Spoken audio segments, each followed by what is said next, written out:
Is Jeff like? All right. Everyone's very excited that it's a Friday, I think. Do I have to use my like phys ed teacher voice? Okay. We are starting. Good morning, everyone. Good morning. Bonjour à tous. Welcome to today's Audit Committee meeting. I'm glad everyone's excited and full of energy. Let's see if we can bring that down a little bit. This is Audit Committee, okay? We have a very full agenda today as well. We'll begin with our consolidated financial statements for the city. We'll have a presentation by Isabel Jasmine, our Deputy City Treasurer, and then a presentation by KPMG, our external auditor. We will then move on to our sinking fund financial statements. There won't be a presentation for that, but staff are happy to take questions. We'll review one audit and one follow-up audit on bus service planning and scheduling and on job evaluation processes, respectively. Very likely after that, we'll have a short break, depending on what time it is, so that we can also set up for the in-camera portion of this meeting. After our in-camera meeting, we will have to resume an open session to carry the motions that were talked about in camera. Just a friendly reminder that for the reports submitted by the Office of the Auditor General, we'll first ask questions of the OAG. After their presentation, we'll move to questions from staff. We'll start with questions from committee members and then from other members of council. For any items today where there are delegations, we'll hear from the delegations prior to the motion. Today, there are 2 delegations for the item on bus service planning and scheduling. And a quick reminder to delegations and to councillors, please keep your questions and comments on the meeting's materials. You know, there's always a topic like this, there's a human need to stray from that, but we try to stay to the meeting's materials and the reports. All right, let's get started. So regrets, Councillor Kavanagh will be here, but not until about 11 o'clock. And I'll ask the committee coordinator to call the roll, please. Here. Councillor Brown. Councillor Carr. Here. Councillor Hill. Very serious. Present. Councillor Kavanagh. Councillor Kitts. Here. Vice Chair Hubley. Here. Chair Curry. Here. You have quorum, Chair. Thank you very much, Eric. As an initial housekeeping matter, I'll ask for a motion to add the Office of the Auditor General reports to the agenda as they were distributed and published after the agenda. The motion will also include a technical amendment to approve corrections to the draft consolidated financial statements considered under item 4.1. Vice Chair, could you please move that motion? Thank you, Madam Chair. Be it resolved that the Audit Committee approved the addition of the following reports distributed to members and published with the agenda on June 18th. Pursuant to subsection 89(3) of the Procedures Bylaw to allow for consideration of the reports. A, Office of the Auditor General, Audit of Bus Service Planning and Scheduling. B, Office of the Auditor General, Follow-up Report, Review of Job Evaluation Process. C, Office of the Auditor General, OAG, Audit of Cybersecurity, Critical Infrastructure. D, Office of the Auditor General, Follow-up Report number 2, Audit of Cybersecurity.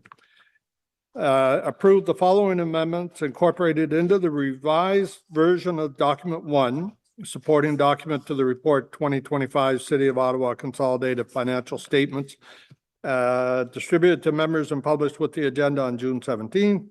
A, page 4, the accounts receivable line is amended to read $575,871, and the account payable line is amended to read $1,575,010 in the 2025 column.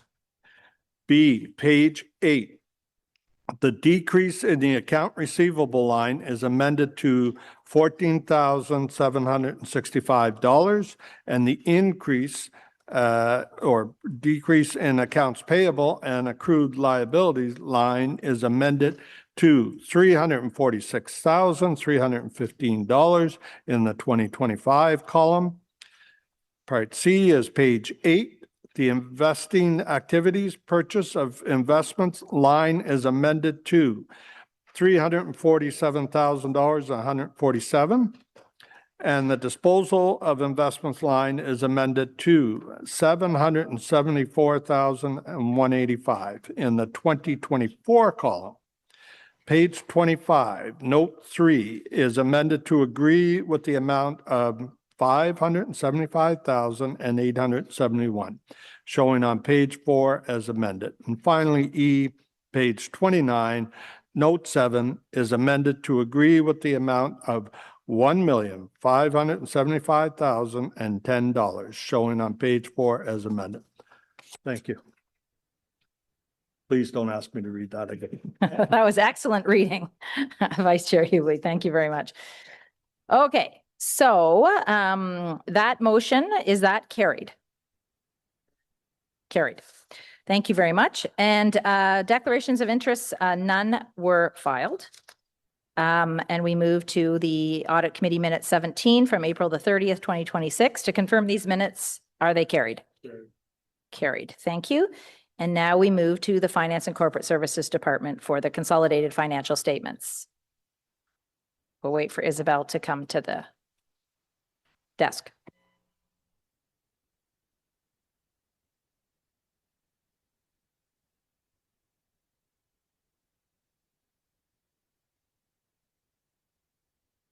Thank you, Chair. So we have the presentation. Okay, good. So my name is Isabel Jasmine. I'm the Deputy City Treasurer of Corporate Finance for the City of Ottawa, and I will present the financial statements for the year ended December 31st, 2025. We also have KPMG with us today. Rebecca McDonald, the KPMG Managing Partner responsible for this audit, co-partner for the audit, Kevin Travers, I believe he's online, and Ines Grubesic, the Audit Manager. They are here to present the results of the audit and after I've made my presentation. Next slide. So we're reporting an annual surplus for the year ended December 31st, 2025 of $750 million, which is different from the $20.9 million deficit reported at the end of 2025 for budget purposes. Financial statements are reported based on Canadian public sector accrual accounting standards, whereas the budget is reported on a modified cash basis. There is a surplus on an accrual basis because it recognizes revenue that is not included on cash or budget basis, such as assets contributed from developers, and the share of earnings from Hydro Ottawa. And expenses include the annual depreciation of the historical cost of assets, which tends to be a lower cost than what is contributed to capital annually on a budget basis to replace those assets. Next slide. In 2025, overall revenues increased by $459 million, which represents an 8% increase from the prior year. There were increases in taxation and fees and user fee revenue of $194 million, contributed tangible assets of $9 million, investment income of $46 million, and other revenue of $10 million, which was offset by decreases in development charges of $35 million. Next slide. Total expenses for 2025 increased by $503 million, which represents an increase of 11% from the prior year. Factors for the increase include inflation, the implementation of Trillium Line in early 2025, increasing the cost of operating that line compared to the previous year, and changes to the program delivery under the restructured Canada-wide early learning and childcare system funding model. Next slide. So net debt is the difference between our financial assets and total liabilities. It is a measure of the future revenues required to pay for past transactions. Net debt at the end of 2025 was $4.9 billion, but this is offset by non-financial assets of $25.4 billion, which is primarily made up of tangible capital assets that we've invested in. The net book value of tangible capital assets increased by $1.5 billion during the 2025, and this reflects the increased investment in capital made by the city mainly for stage 2 of LRT, $547 million, water and wastewater infrastructure, $462 million, and roads related projects, $225 million. A substantial portion of this capital investment includes assets contributed from developers to the City of Ottawa of $474 million, primarily in the form of roads, water, and wastewater infrastructure. The difference between net debt and non-financial assets is the accumulated surplus, which represents all of the accumulated surplus of the city since its inception. Much of that balance is not in the form of cash, but in the form of capital infrastructure and reserves built up over the years. And this accumulated surplus represents the assets that are available to service future generations.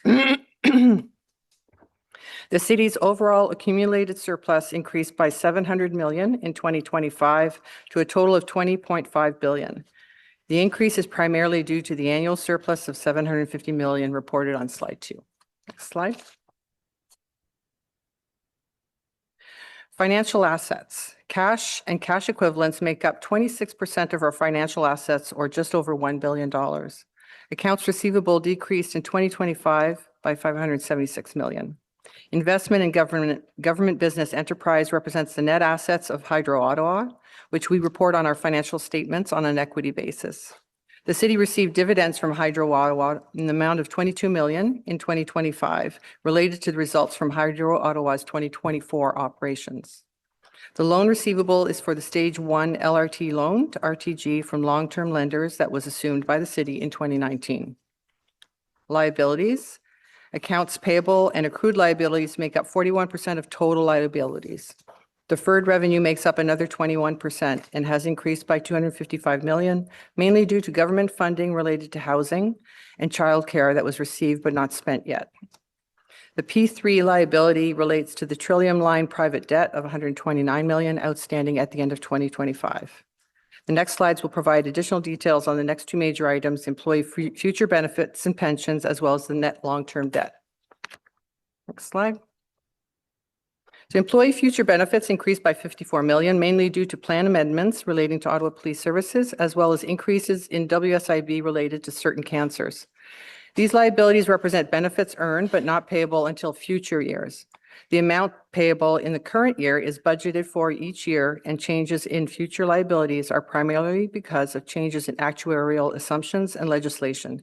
This future liability is an estimation and may or may not reflect the actual amounts that could be paid in the future. The most significant changes include post-employment benefits increased by 39 million based on the actuarial estimation of this future liability, and the estimated future liability for WSIB increased by 16 million. Next slide. Debt is only used to fund capital expenditures, which have a long life to which we can match the term of the debt to the life of the asset. When you look at the debt level compared to the total cost of the city's gross capital assets, it represents 11.2% of those assets. Our net long-term debt increased, reflecting the issuance of 488 million of new debt issues and loans, which is offset by 155 million of debt principal repayments made during 2025. We issued new debt primarily for Etisoke, LRT, road and wastewater projects, and the new police headquarters.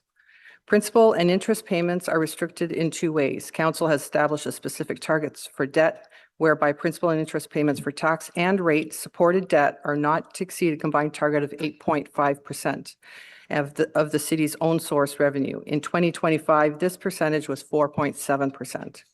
The provincial measure looks at the cost of debt issued, including mortgages, as a percentage of own source revenues, and that limit is 25%.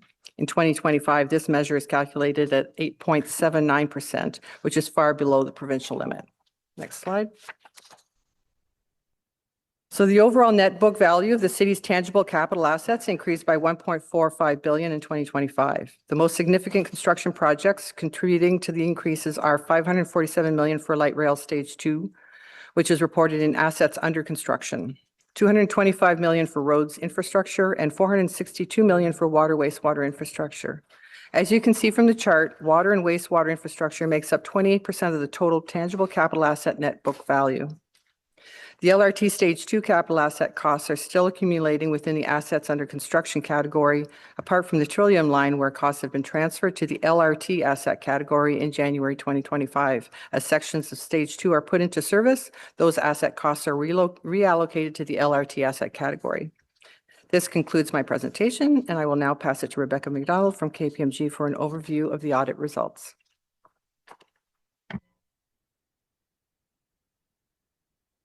Thank you and good morning. And as you head into our presentation, just a thank you to management for their support and collaboration through the external audit process, as well as this committee in terms of the discussions we've had to date to get to our findings presentation this morning. On the following slide, we contain our audit status. Our report was prepared a few weeks ago, so I do comment that the first 3 bullets there have since been completed, and we are where we would intend to be, being before this committee, having our discussions. Our audit window will stay open until council has approved the financial statements and we obtain a signed representation letter from management. We do send legal inquiry letters, and we request that those come back within a certain number of days of the anticipated audit report date. So those are coming in on track to be that last final outstanding audit evidence. On our following slide, we speak to our independent auditors report, which were included in your package. We are prepared to issue a clean and unqualified audit opinion on both the City of Ottawa's consolidated financial statements as well as the sinking fund, which is included in your package. Our auditor's report is standard in nature with respect to our audit opinion, the responsibilities of management, yourselves being charged with governance, and ourselves as the external auditors. On the following slide, we go through some of the highlights for this year. There were no new accounting standard changes impacting the city this year. Financial statement note 26 in your draft statement speak to some future pronouncements that will impact your 2027 year end. And we've certainly had ongoing conversations with management about the impact of those in the presentation, and they've participated in webinars and training that we've offered at KPMG. As you know, your statements are consolidated, so we do consider the group audit impact when we look at Ottawa Hydro, Ottawa Community Housing, and the business improvement areas. We consider those non-significant components to the City of Ottawa as a whole, but we do share that we do perform standalone audit opinions over each of those financial statements, with the Hydro Ottawa and Ottawa Community Housing being issued to date and the business improvement area financial statement audits underway at this time. In terms of our audit plan, we had communicated 2 significant risks. The first around the consolidation process, recognizing some of the manual interventions in that, as well as a presumed risk of fraud, which is a requirement under Canadian auditing standards. With respect to the consolidation process, we do have some observations on the following slide for some uncorrected audit differences. And with respect to the risk of fraud, no concerns in terms of the performance of our procedures, looking at areas of estimates, judgment, significant unusual transactions, and manual journal entries. All right, so I'll turn it over to Ines to speak through our audit misstatement. Thank you, Rebecca. Upon our review of the consolidation process with the Ottawa Community Housing, we have noted the following uncorrected misstatements.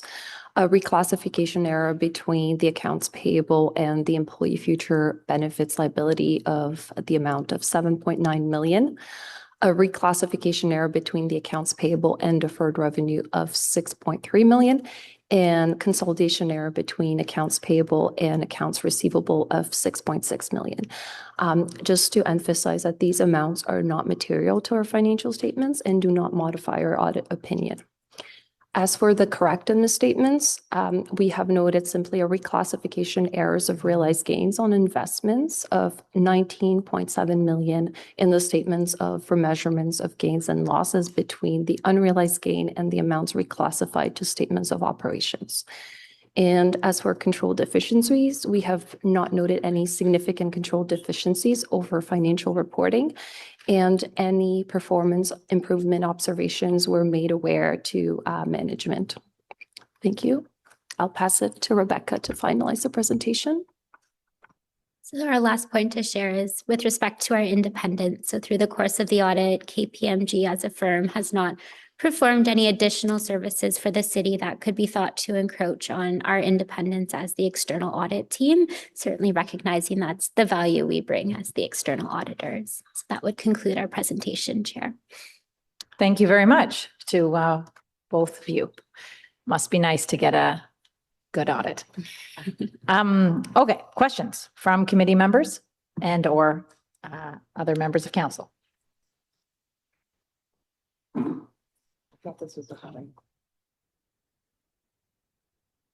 Okay, Councillor Hill. Yeah, thank you very much for these reports. I would agree. I don't see any major red flags that come to it, but just to validate from a public awareness and transparency perspective, with regard to the sustainability and debt, given the increase in net long-term debt and overall net debt in 2025, can staff explain how the city is assessing long-term debt affordability and whether capital commitments could constrain future council's ability to respond to emerging priorities or unexpected financial pressures? So Chair, there's a few things we have in place. We have the long-range financial plans where we take into consideration what our requirements are for the next 10 years. We also have our policy to maintain debt within reasonable levels. We do get a credit rating agencies reviews every year to make sure that we're maintaining our AAA credit rating. They look at that in terms of not just our current debt, but future expected debt. And so all those measures are in place to manage that as much as possible. Okay. And the statements also show an increase in accumulated surplus, but also a decrease in reserves and an increase in future liabilities. Can staff clarify whether the city's reserve levels remain adequate for asset renewal, risk management, and unforeseen events, particularly given the scale of major capital projects that are underway in the city right now? Thank you for that question, because that was the fourth item. We have a policy for reserves. We have established a minimum and maximum requirement, and we are maintaining those minimum and maximum amounts. As we update our tax and rate and other LRFPs, we are updating those maximum and minimum levels. As we see trends changing, we are also adjusting those maximum and minimum levels, and we have been maintaining the minimum levels since that policy's been in place. I didn't see it spelled out clearly. I may have missed it, but did the number, is it clear the year-over-year city growth in terms of revenue, not including tax increases or anything to that effect, but simply in terms of city growth? I think we projected 1.1% last budget season, but did we meet that target year over year in the 2025 audit? I'm not sure I could answer that question, but we base it on the rolls from the previous year. So it's based on actual numbers of what we're expecting in next year, but we can follow up in terms of what the actuals were. And I guess my last question is with regards to the KPMG's comments on some of the outstanding procedures. And I just want to get an appreciation for the comfort level that we have with the status that we have right now, given that there were outstanding documentation. So from our perspective, certainly no concerns that we feel you should be aware of. Everything is quite standard in nature. We have one legal letter to come back, and from those that have been returned, there's been no differences between management's position as well as the external counsel. And the items are quite standard in nature in terms of leading up to council's review and approval next week. Okay. Thank you very much, Madam Chair. Thank you, Councillor Hill. Any other questions? I just have a couple of quick questions. The uncorrected misstatements. Staff, I'm wondering if you can make a comment on that. Why would that ever be?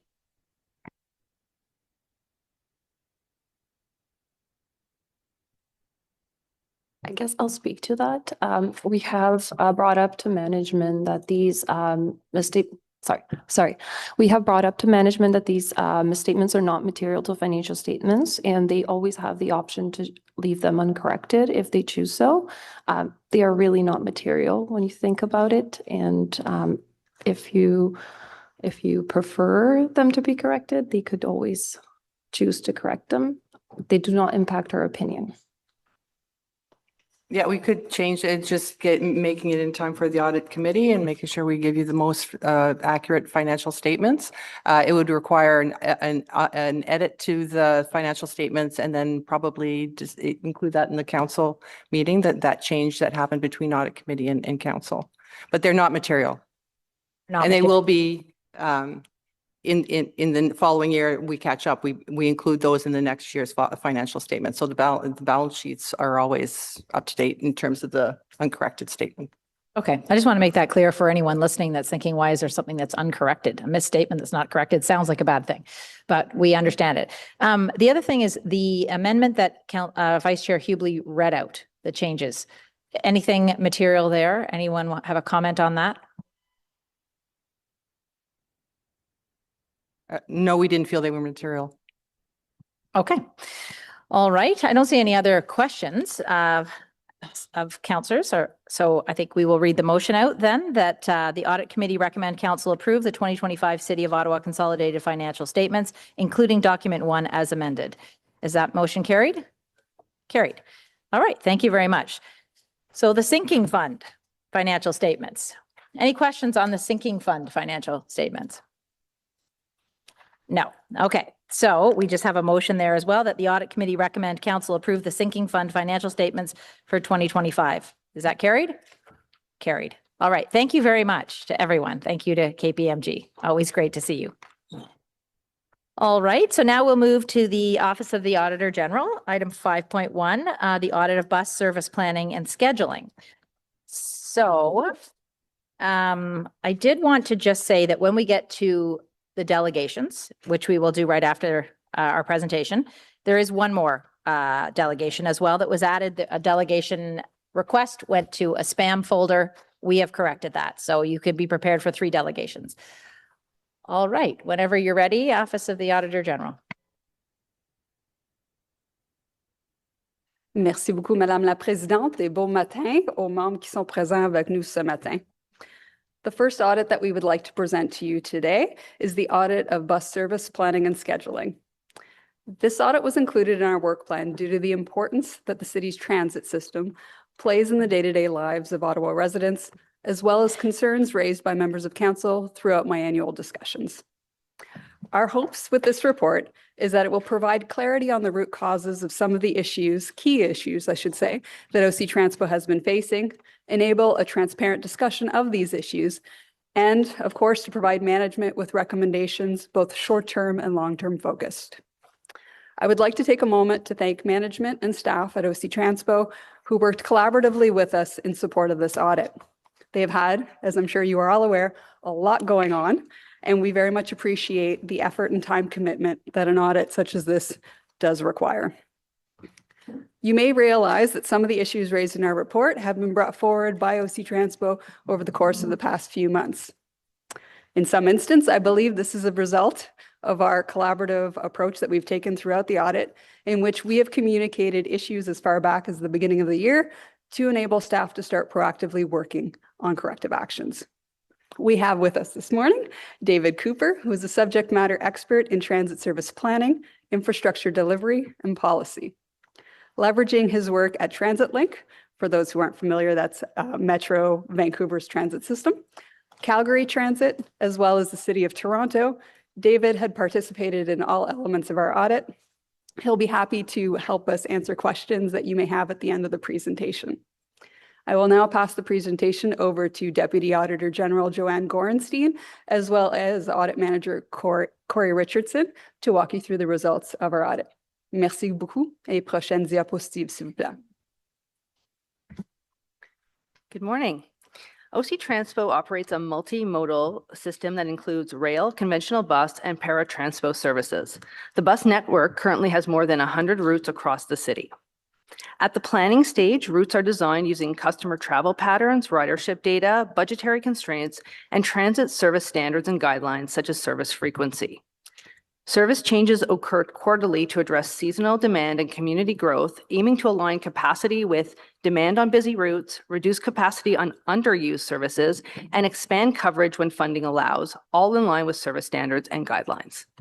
The scheduling stage then incorporates these changes to produce schedules for each route.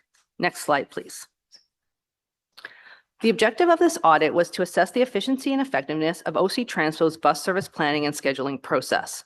Specifically, the audit examined the governance and operational processes for conventional bus route planning and scheduling related to the implementation of New Ways to Bus, which was effective April 27, 2025 and beyond. Given the current bus operating environment, our audit also included related areas which support the audit objective, including future fleet planning for the achievement of service expectations. As part of our audit, we benchmarked OC Transpo bus planning and scheduling processes against other leading Canadian transit agencies, including Toronto Transit Commission, TransLink, and Edmonton Transit Service. Next slide, please. Before we get into our first finding, we wanted to present some background on how bus routes are scheduled. Scheduling is continuous and cyclical, with 4 service bookings each year. Because of the size and complexity of Ottawa's transit system, schedule changes usually require 6 months of lead time before they can be implemented for customers. Just for context, a route is a numbered service that follows a specific path around the city, while a trip is one instance of a route. A block is a full day's work for a bus made up of several trips and deadheads done by the same vehicle. I will explain deadheading in a minute. A scheduled run time is the estimated time a bus will take to complete its in-service trip. This is denoted by the green solid arrows in the diagram on the screen. As part of the overall route, other elements are scheduled as well. Deadheading is when a bus travels without passengers to or from the garage or between trips or routes. These are denoted by the gray arrows. Recovery time, denoted by the shaded boxes, is built into the schedule between trips to act as a buffer for unforeseen circumstances to keep buses on schedule. Minimum recovery time is built into the collective agreement with bus operators. Finally, interlining, also denoted on this diagram, occurs when there are multiple routes serviced on the same block. We will now present the findings related to bus scheduling. Next slide, please. The audit found that run times were last comprehensively updated as part of the planning for New Ways to Bus using data collected in 2023. However, due to delays in launching New Ways to Bus in 2025, run times have become inaccurate as traffic patterns have changed. In reviewing the fall 2025 service booking, we found that on average, 29% of weekday routes longer than 30 minutes had scheduled run times that varied by 10% or more than actual run times as depicted on the graph on this slide. While OC Transpo has processes to identify routes with runtime issues, limited operational resources have impacted the number and type of adjustments that can be made. Even with recent runtime adjustments made through the spring 2026 service change, there are currently 35 routes with deviations of over 10% from their runtimes. In addition, factors such as deadheading, recovery time, and interlining built into the schedule have impacted bus reliability. For example, while we understand that updates are ongoing, the current deadhead time may not be appropriately scheduled. If delays occur when deadheading, this can impact the next trip, further impacting reliability. Additionally, we found that while transit agencies typically build in a 10 to 20% recovery time into the schedule to act as a buffer, 14% of blocks had less than 10% recovery, while a third of blocks had more than 30% recovery built in. In addition, some trips had less than 5% recovery time, which is a requirement in the collective agreement. This can impact start times of the next trip on the block of work. Lastly, in the most recent service booking, 90% of blocks had interlining. While interlining itself does not impact run times and is a strategy to efficiently manage limited resources, if a bus is running late on one route, that delay can negatively impact downstream trips on other routes. In the end, consistent runtime gaps have impacted the ability for OC Transpo to deliver consistent and reliable service at target levels, especially during peak periods, which has ultimately impacted riders' trust in the system. I will now pass the presentation over to Corey for the remainder of the findings. Next slide, please. Thanks, Joanne. The second finding is related to fleet and operator availability. So in the planning to New Ways to Bus, fleet availability was not considered a primary constraint. As a result, the redesign did not directly assess whether sufficient resources would be available to operate the redesigned network. While 540 buses were needed to deliver the service when New Ways to Bus was launched in spring 2025, trips were already removed from the schedule to reduce this number to 524 due to the bus shortages. However, during this period and until about mid-March this year, the actual bus availability typically fell below 500. While the issues experienced with the delays in receiving and onboarding the zero-emission buses were unexpected, the fleet data from 2023 through March 2026, as shown on the graph on the slide here, show there's been historical shortages during periods of high demand. As noted in our audit, about 15% of total scheduled buses during peak times are used for school service routes. Because school routes are treated as the highest priority for addressing trip cancellations, buses are at times reassigned from other routes during peak periods to ensure school trips are delivered. While this approach supports delivery for schools, it can come at the expense of other routes during unplanned service disruptions. Lastly, based on OC Transpo data for resource projections, there is a current bus operator gap that is not expected to be resolved until January 2027. This can further impact service delivery. Next slide, please. The next findings relate to service standards. So service standards are a critical tool used in service planning that is informed by a transit agency's vision and goals. When multiple priorities must be balanced within operating constraints, clear service standards provide a technical rationale for service changes and adjustments. The audit found that there's no clear definition of what priorities and trade-offs should be in the design and delivery of the transit network. This can result in planning decisions that may not be aligned with the overall strategic goals and funding constraints. Further, audit noted that while service standards are typically reviewed and updated every 5 to 10 years, OC Transpo's last consolidated service standards and policies were published in 2005. While some foundation principles still remain relevant, the city and the transit network have undergone significant changes and subsequent updates have not yet been consolidated. Once service standards are established, transit agencies are expected to evaluate services using defined performance measures and must understand what data is required and how to collect this data in order to assess compliance to the service standards. OC Transpo's approach to monitoring the existing standards is not always consistent. For example, the last fulsome analysis related to service coverage standard was completed in 2014, and at which time the target was not being met.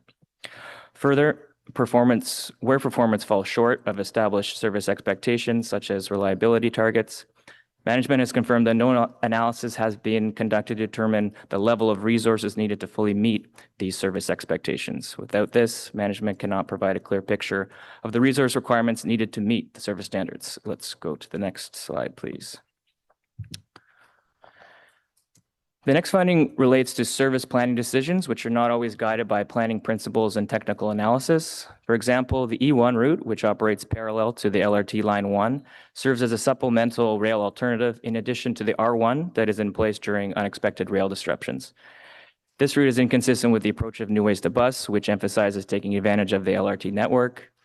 The estimated operating cost of this route is $1.3 million annually and requires buses during peak service hours. Further, other transit agencies reviewed as part of the audit have established annual processes to transparently evaluate major service change proposals. This includes documenting the rationale for these changes as well as explaining why certain proposals are not pursued. However, OC Transpo no longer has a similar process in place, which can lead to inefficient use of limited operating funds. Also, despite management's delegated authority, operational decisions such as bus stop optimization will not proceed until endorsement from a ward councillor is received. While councillors should be informed and consulted, requiring endorsement for actions already within the city's delegated authority has the potential to delay or halt the implementation of improvements to address reliability. Our last finding is related to long-term fleet planning. So, a bus fleet plan is a long-term strategy that guides how OC Transpo procures and replaces its buses over time to support the current and future delivery. Although continuous improvements have been made to refine OC Transpo's bus fleet plan, such as reflecting delays in the estimated delivery timelines and deployment of the zero-emission buses, the audit found key areas where the current bus fleet plan could benefit. For example, there remains a risk that the replacement ratio of a replacement ratio of greater than 1:1 may ultimately be required given the range limitations of the zero-emission buses. Other transit agencies reviewed as part of our audit have adopted a higher replacement ratios ranging from 5 to 15% contingency to address these range limitations. Next slide, please. Thank you, Corey and Joanne. In summary, given current operational realities, OC Transpo has not been able to reliably deliver its scheduled bus service. The evolving transit pattern and post-pandemic landscape, delays in both LRT lines openings and the delivery of zero-emissions buses, as well as reduced fleet availability, are challenging the planning and scheduling process. Although strategies to improve performance trends are underway, the audit identified several areas where historical decisions have impacted the effectiveness of bus planning and scheduling. New Ways to Bus was an opportunity to reset the bus network. However, specific foundational pieces were missing, including the establishment of a clear order of priorities, given that the network would not be able to address all needs, as well as updated service standards to articulate specific expectations for service levels going forward. Furthermore, we highlight in our report the need for decision-making to be based on sound technical analysis and aligned with established priorities. This will ensure that management can demonstrate the best use of the limited resources. Given the upcoming LRT Line 1 extension openings expected in the near term, OC Transpo has the opportunity to establish clear priorities, deliver and consolidate realistic service standards, and consistently measure performance against those standards. Chair, this concludes our presentation. We'd be happy to take any questions members and councillors have at this time. Merci beaucoup. Thank you very much. We'll just move to our 3 delegations first, and then we'll have questions for you, I'm sure. Our first delegation is Noah Weinberg, and I think he is online. Hi, Noah. Good We're ready morning. whenever 5 minutes you have. Good morning. Thank you. Chair, committee members, je suis ici depuis 23 ans. J'ai conduit, j'ai écouté, et j'ai attendu ce jour. The information delivered today is not new. We have been bringing this data forward for years. My predecessor brought it forward. I brought it forward. And we sat across from this management team, the one before it, and the ones before that, and we laid it out. We were told that we were wrong. We were told that it was a shortage of bus operators, leaving out the lack of bus procurement, ignoring the people that deliver the service, proper updates and analysis, and any semblance of transparency. Just disguised cutting of service with flashy PowerPoint presentations, colorful taglines like route optimization and new ways to bus. It was never a shortage of operators. And let me say what that excuse really was. It was misleading, it was wrong, and it was insulting. Every time someone stood up and blamed a shortage of drivers, they were pointing at the people who showed up every single day to serve this city. Our members committed to this work. To put the failure on their backs was offensive, and they felt it. The workers showed up, the workers delivered, and the system was built to fail them, yet they carried it anyway. Pendant ce temps, nos membres ont encaissé la colère du public, en personne et en ligne, pour des décisions qu'ils n'ont jamais prises. Our members took the public's anger in person, online, for decisions they've never made and had no power to stop. Years of no transparency and years of misinformation put that anger on the wrong people, and none of it had to happen. The misleading phrase shortage of operators should never again be used to cover a failure to schedule, to plan, or to choose a cut service. I thank this committee. I thank the Auditor General for the work behind the findings.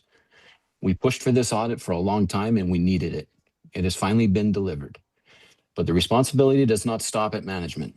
The direction of this service was given and came from the front line, above the front line. The cuts and the way the work was manipulated, the meddling within operations, that was set up by people with control over the mandate. Management chose the road, but they were pointed in a direction. And this audit lays that out. We must be honest about what it shows. We're pleased with much of what the findings have shown. They support what we have spent months and years trying to show. We believe the fix when we see it. But the record is public now, and that will matter as we move forward. Ottawa, les membres de la STU 279 sont prêts. Give us a schedule that's actually possible, and ATU 279 will give you the service you absolutely deserve. Thank you. Merci. Thank you, Noah. We have questions from members of committee and council. And just a reminder, everyone to try to ask a question and stay on the audit. All right, Councillor Carr. Yeah, thanks very much, Noah. I'm sure after all your representations at committee, seeing the results of the audit would be very important to you and your members. I know you've talked about the challenges with scheduling for a long time and brought them to our attention. I want to make sure to keep my comments to do with the audit. You talked about, you mentioned specifically in your delegation, about the fact that it was never about an operator shortage, but the audit does mention about operator shortages. Do you believe that right now that we can undertake the recommendations without additional operators? Do you believe that there's obviously turnover of operators, but do you believe that we can implement changes without Like I'm trying to think of how to phrase this question. Like, I know you said it was never about an operator shortage, but there are gaps that we see here. Can it be addressed without addressing the number of operators? No, I think you always have to keep the number of operators with respect, and you have to account for attrition. You have to account for the lack of retention, which is building, and you have to account for the natural cycle that we go through. And I think at the previous Transit Commission, Ms. Parzan presented that. The numbers they showed is a projection. I think they're on top of what they will need to continue forward. They have to be very mindful of retention throughout. Can we do it with the exact amount of operators that we have today? Yeah, we've been keeping this system alive for 20 plus years because they put in the overtime and they put in the extra work to help. And that's not just for financial. There's pride here. So can it be done? Yes. Is it wise to go that route? No, I think we need to be mindful of what we have, make sure that the conditions are good to retain the people that we have and treat them properly while we attract new. And I think all of that needs to come into perspective. And I really am encouraged to see that we're talking about real numbers, real facts now, and getting to a point where the runtime will be possible to deliver. Yeah, that's great. Okay, so I just want to make sure you're very confident in the recommendations. There's nothing you think was missed. You think the recommendations are going in the right direction, and do you have confidence that the management will implement them? I have confidence that now that it's on public record and people are aware of things, that there'll be more accountability in delivering that. And I also find Mr. Leary's perspective refreshing in the sense that he wants to go in this direction, and he's a little aggressive in his approach in saying that this is the way it has to be. And it's not something we've seen before. There's a bit of a standing up to council and commission at this point, and I think that's long overdue. Okay, that's what I wanted to know, Noah. Thank you very much for your dedication and for always representing your members well. You've done a great job in standing up for them, particularly on the scheduling issue, and appreciate you coming out today. I appreciate it. Thank you. Thank you. Councillor Leeper. Thank you very much, and thank you, Noah, for the presentation today. There are a few things in your presentation that I think will be subject for a different discussion. The retention issue is something you've come back to a couple of times now, but that won't be the subject of today's meeting. And you're absolutely right. The audit has, there's not a lot that's new here. I think riders know it in their bones in terms of the failure of New Ways to Bus to deliver a more reliable service. But I did want to come to the point in your presentation at which you said that the system was set up to fail the operators. And I'm just wondering if you can put a bit more meat on those bones. What kinds of examples can you raise with respect to how the schedules were unrealistic? When you plan a route to run from A to B using Google Maps and not accounting for the fact that it is a bus and that it stops for people, and some people need that ramp put out, and you want to be able to deliver a good service and allow that person to have a seat, you want to be able to give a few seconds to get that person that's running for the bus. If you want to be able to do those things, which are a natural part of public service, and you don't account for those in the time frame, and then you don't put a cushion at the end of that trip to recover from all of those variables that may or may not occur, you create a cascading failure system that doesn't improve throughout the day unless there's a cancellation or a removal of a trip or more. Do you think the recommendations from the Auditor General that have been accepted by staff will successfully address those unrealistic schedules? If we're honest about taking the information, if we're honest about sharing the responsibility with the people that deliver it, and using the information that's provided by the operators as to what is and what isn't realistic, I do believe there's an opportunity to get where we clearly are stating we want to do together. What role should we as elected officials play in that? Quite honestly, let the professionals do their job and maybe not make minute changes to satisfy constituents on a regular basis. Okay. Noah, thank you very much, as always. Thank you. Thank you. Councillor Gower. Thanks, Chair. Thanks, Noah, for delegating today. You spoke a lot in your remarks about driver shortage. It is part of some of the findings in the audit. I want you to clarify for me. because certainly we've talked a lot about driver shortage at council, at committee, in the media, all over the place. When I think of driver shortage, I never think that the blame is going on the operators themselves. To me, the driver shortage issue is a structural issue, a management issue, a recruiting issue. I'd like you to clarify, are you hearing from counselors that it's the blame is being put on drivers? Are you hearing that from management? Because I've always heard it as okay. Our people are hearing it from the public. We're hearing it from people that are using our system. We're hearing it online in particular. But this really needs to be clarified, and I appreciate you bringing this up. The term driver shortage implies that we don't have bodies. It implies that people are either calling in sick. It implies that we're not there to provide the service. And that has always been the angst of that phrase. It has driven me nuts from driver to VP to now president. I know my predecessor used to fight hard to get this point across.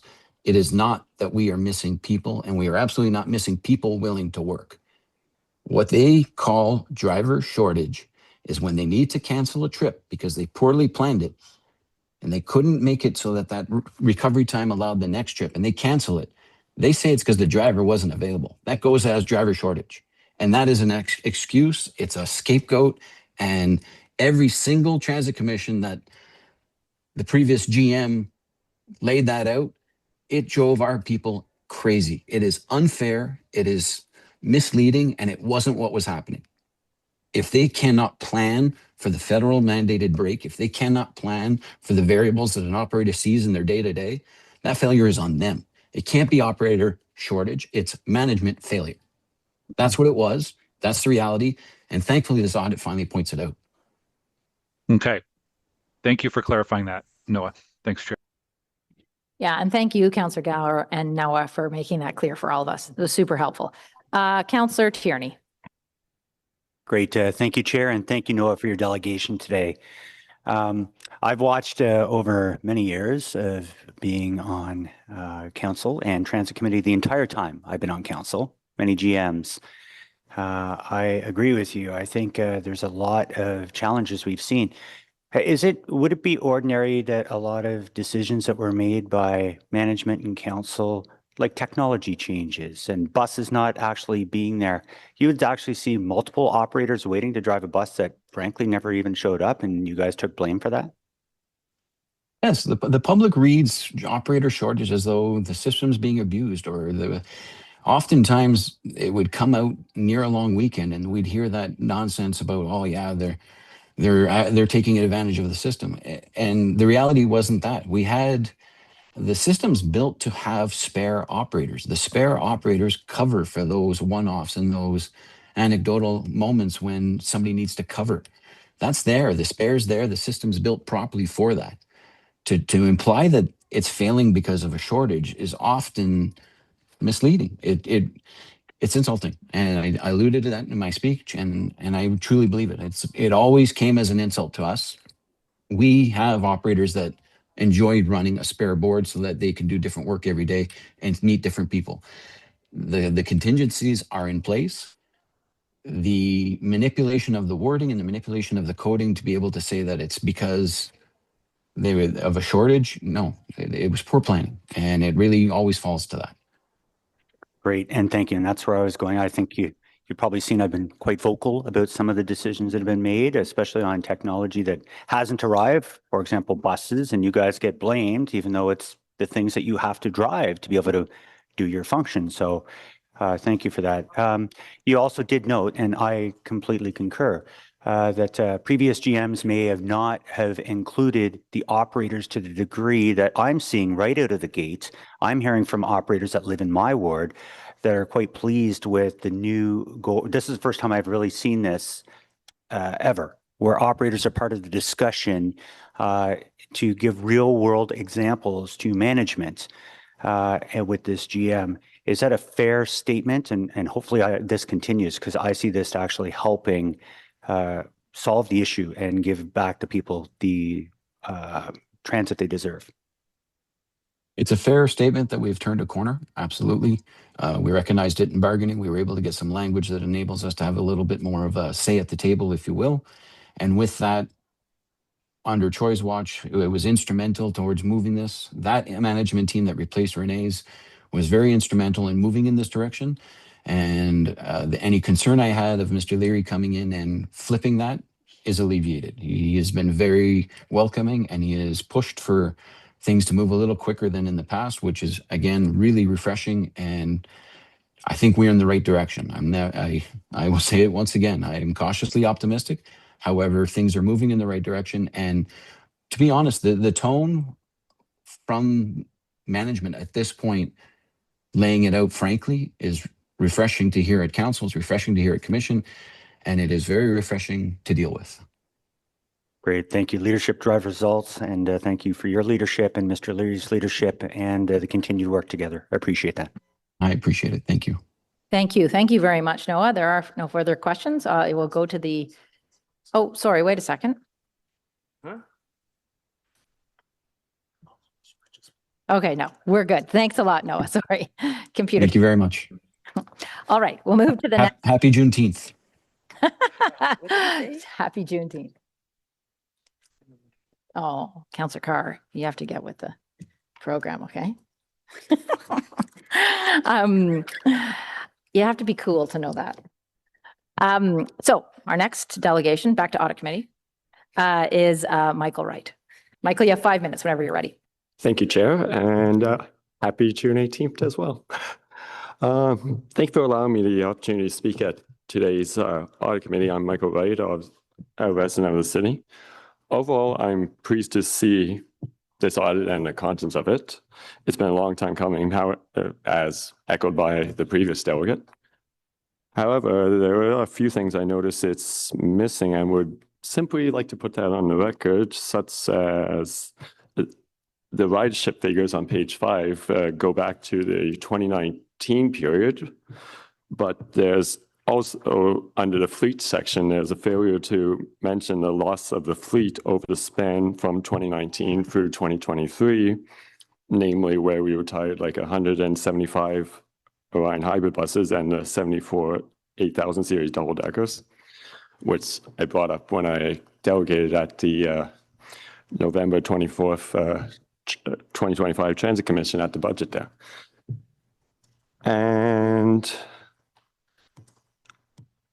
also, there's a mention of the E1 service, which I would just like to offer a few comments on, which personally, one thing I would like to see in my long term is, for example, extending the 200 series connection routes back downtown, but that also plays into this audit because we would need to have a solid transit service plan in order to accomplish that, like as per recommendation 6, but and we would need the buses to run that, but we can't do that without a plan. So overall, I am pleased to see the contents of this audit, and because in my opinion, Ocean Transport does have the base foundations to be an amazing system if it wants to be, and I feel we're definitely going down the right path for it.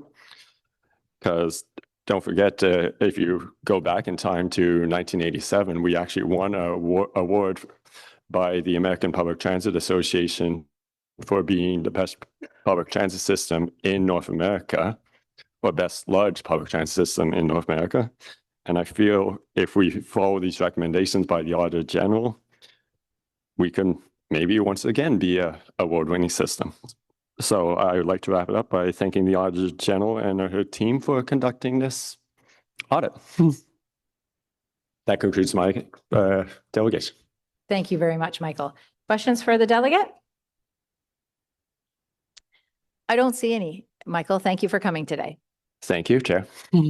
All right. And our final delegate is Ajay Ramachandran. He's just going to get to the microphone here. All right, Ajay, whenever you have time, whenever you're ready. Hello. Hi, I'm Ajay from Better Transit Ottawa. A couple of months ago, we created a website that uses OC Transpo's GPS data and publish schedules to show cancellations, on-time performance, and scheduling inefficiencies. I've been going to every transit committee and showing our findings for the past year now. We're very happy to see that many of our findings are now confirmed in this excellent report. One of our tools is the Block Explorer. The Block Explorer shows how buses move throughout the day and how a delay on one route will cause cascading delays throughout the entire network because of the high use of interlining. A block is a schedule one bus takes throughout the day. And interlining is when one bus performs multiple different routes throughout the day. Interlining can cause a delay on one route and cause the next route to start late. The new ways to bus network changes were claimed to have improved this scheduling practice, but as demonstrated by our Block Explorer, this really was not the case. This report found that 48% of blocks have more than 3 routes on a block, and 11% of blocks have 6 or more routes. That means if there is a delay on only one of those 6 routes, every other route in our network is now affected. Quote, in January 2026, start times were late 37% of the time, with 24% starting over 10 minutes late, end quote. Late start times means delays in earlier trips are causing cascading delays throughout the day. The report also found that 14% of blocks have less than 10% of in-service recovery time. This means there isn't even any room for error from unplanned delays. OC Transpo needs to take a serious look at this scheduling practice if they want any hope of improving the reliability of the network. Another important finding in this report is how there are most likely not enough replacement electric buses ordered. The report describes how we are only ordering buses at a 1-to-1 ratio, which cannot work when the buses have battery life constraints. Other agencies plan to order 5 to 15% more buses to account for this. But what this report doesn't mention is that there's also going to be a capacity issue. We will most likely need even more than 15% more buses as we are replacing high-capacity articulated and double-decker buses with lower-capacity buses. Replacing them 1-to-1 is an almost halving in capacity. OC Transpo needs to make a future-looking plan on the future of our bus fleet. Overall, while it is great to see all these findings laid out in a report, the real challenge will be implementing the suggestions. We need to see real changes come out of this and at an expedient pace. OC Transpo is clearly experiencing a lot of challenges, but things can get better, and there are now instructions on how to do this. I hope everyone at OC Transpo and on City Council takes these recommendations seriously, and we can have a functional transit system again. Thanks. Thanks, Ajay. Councillor Leeper. Thank you very much, and thank you, Ajay, for the work that you and your volunteer colleagues have been doing. It's a real addition. And thank you as well for continuing to bring up the bus capacity issue. That is an iceberg that I think is looming that we're going to need to deal with. I did want to ask you about something else that was in the AG's report, which is the lack of a service standard. And I'm going to ask the Auditor General as well in a bit about what sort of options we have, but what, in your view, would an appropriate service standard look like, and how might that influence the bus schedules? Well, a service standard is going to have to be like who gets access to the buses. That's like 400 meters, 800 meters for buses that are in what times of the day. And then we're going to have to see some on-time performance stats for those buses as well. And right now, it's very confusing. I think the report mentions that there were service standards defined in 2005 in a report that can't even be found anymore on the internet, which is very confusing. So I hope to see some more specific service standards so that OC Transpo actually knows what to do, because right now they don't know how to balance between service reliability and coverage. Because if you increase coverage, you might have less reliability because you are not as conservative in how you plan things out.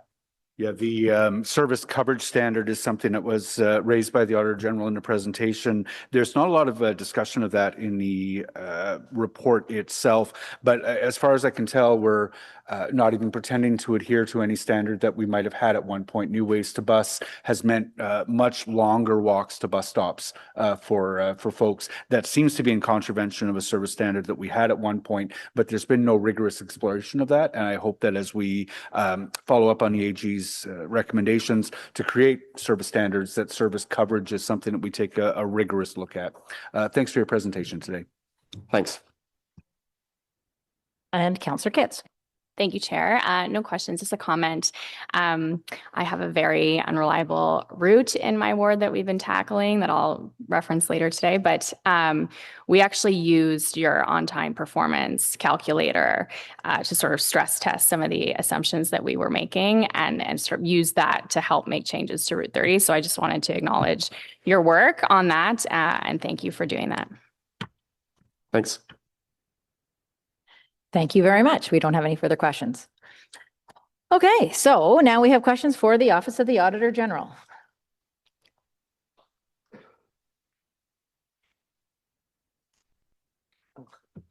Councillor Carr.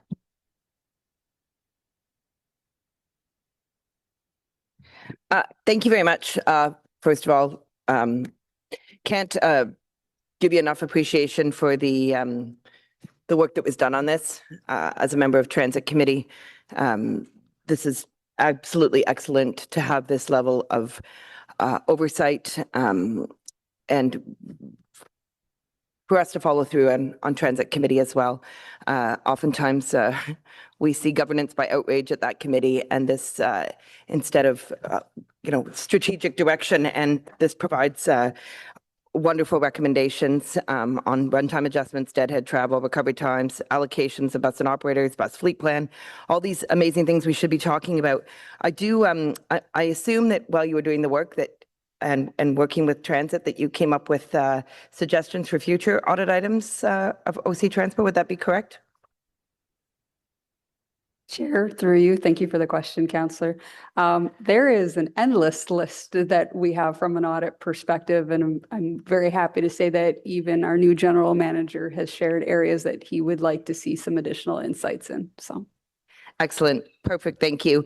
I just want to confirm, I did get asked. You didn't look at paratranspo at all in this audit, correct? Scheduling? Chair, that is correct. This was already, I guess I would say, a beast of a scope for us to undertake, and we wanted to do so as expeditiously as possible. So paratranspo was scoped out. Okay, thank you very much.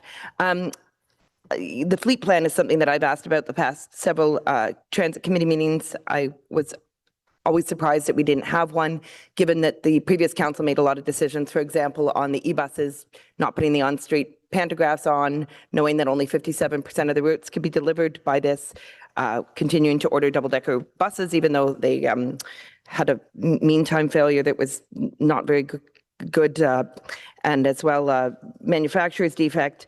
You noted in the report that a healthy fleet has 80% of buses available for use. Where did that statistic come from?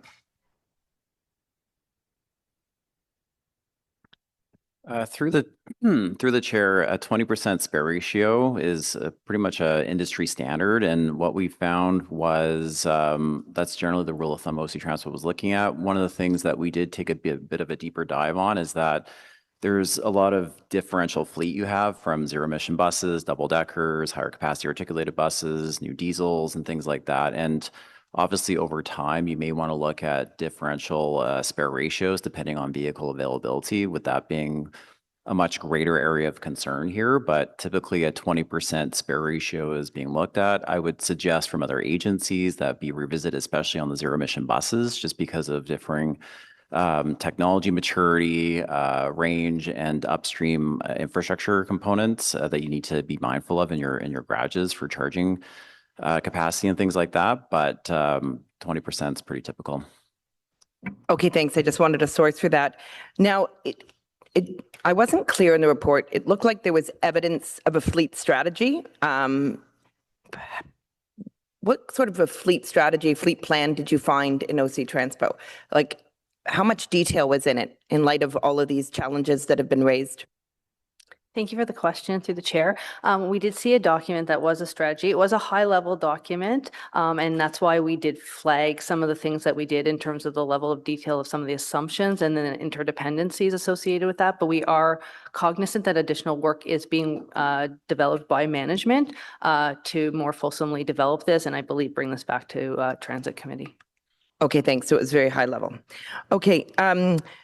Obviously, the new ways to bus is of extreme interest. It was something that saved $10 million in operating costs, but we know that there was a lot of cost in terms of the contractor that was hired. All the signs had to be changed, all the communications materials, and And so that it saved $10 million of what I understand it for busing takes 419 million of the $905 million budget.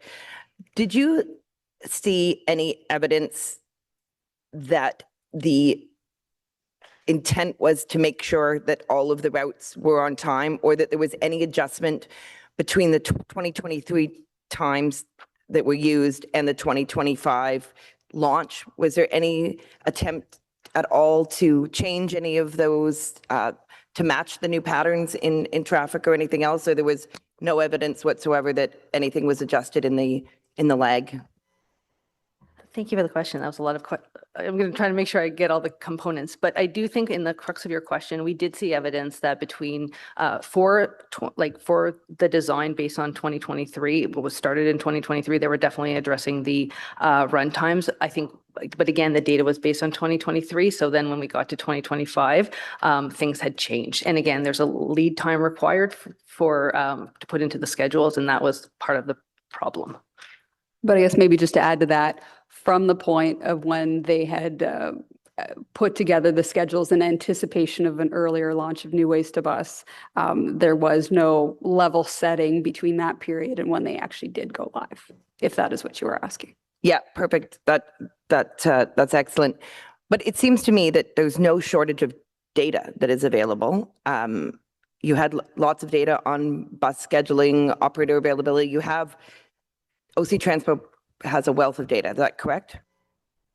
I would say when it comes to the on-time performance of buses, absolutely. Obviously, the GPSs are available, and there's a process in which operators can also bring forward feedback with regards to how the routes are actually being executed. Look to my team to see if there's anything else they'd like to add. Yeah, thanks, Chair. I just might add that for New Ways to Bus, there were some changes in routes and trips. So the data, when they were level setting this, wouldn't have been available. So when that versus when it was implemented is, I think, one of the root causes of some of the runtime issues. Okay, thanks. And you mentioned the operator feedback that is provided through the process. Did you look at whether there was any evidence that that was taken into account and adjusted? Yeah, thanks, Chair. So we looked at the SIR service improvement reports, I think, since New Ways to Bus, and so those were being flagged by operators on the runtime issues, and there was some uptake for the winter, and then a little bit more in the spring. So, okay, thank you. With respect to the $10 million New Ways to Bus, you pointed out the Route 105 and the E1 shuttle, which collectively is $5 million to operate these two.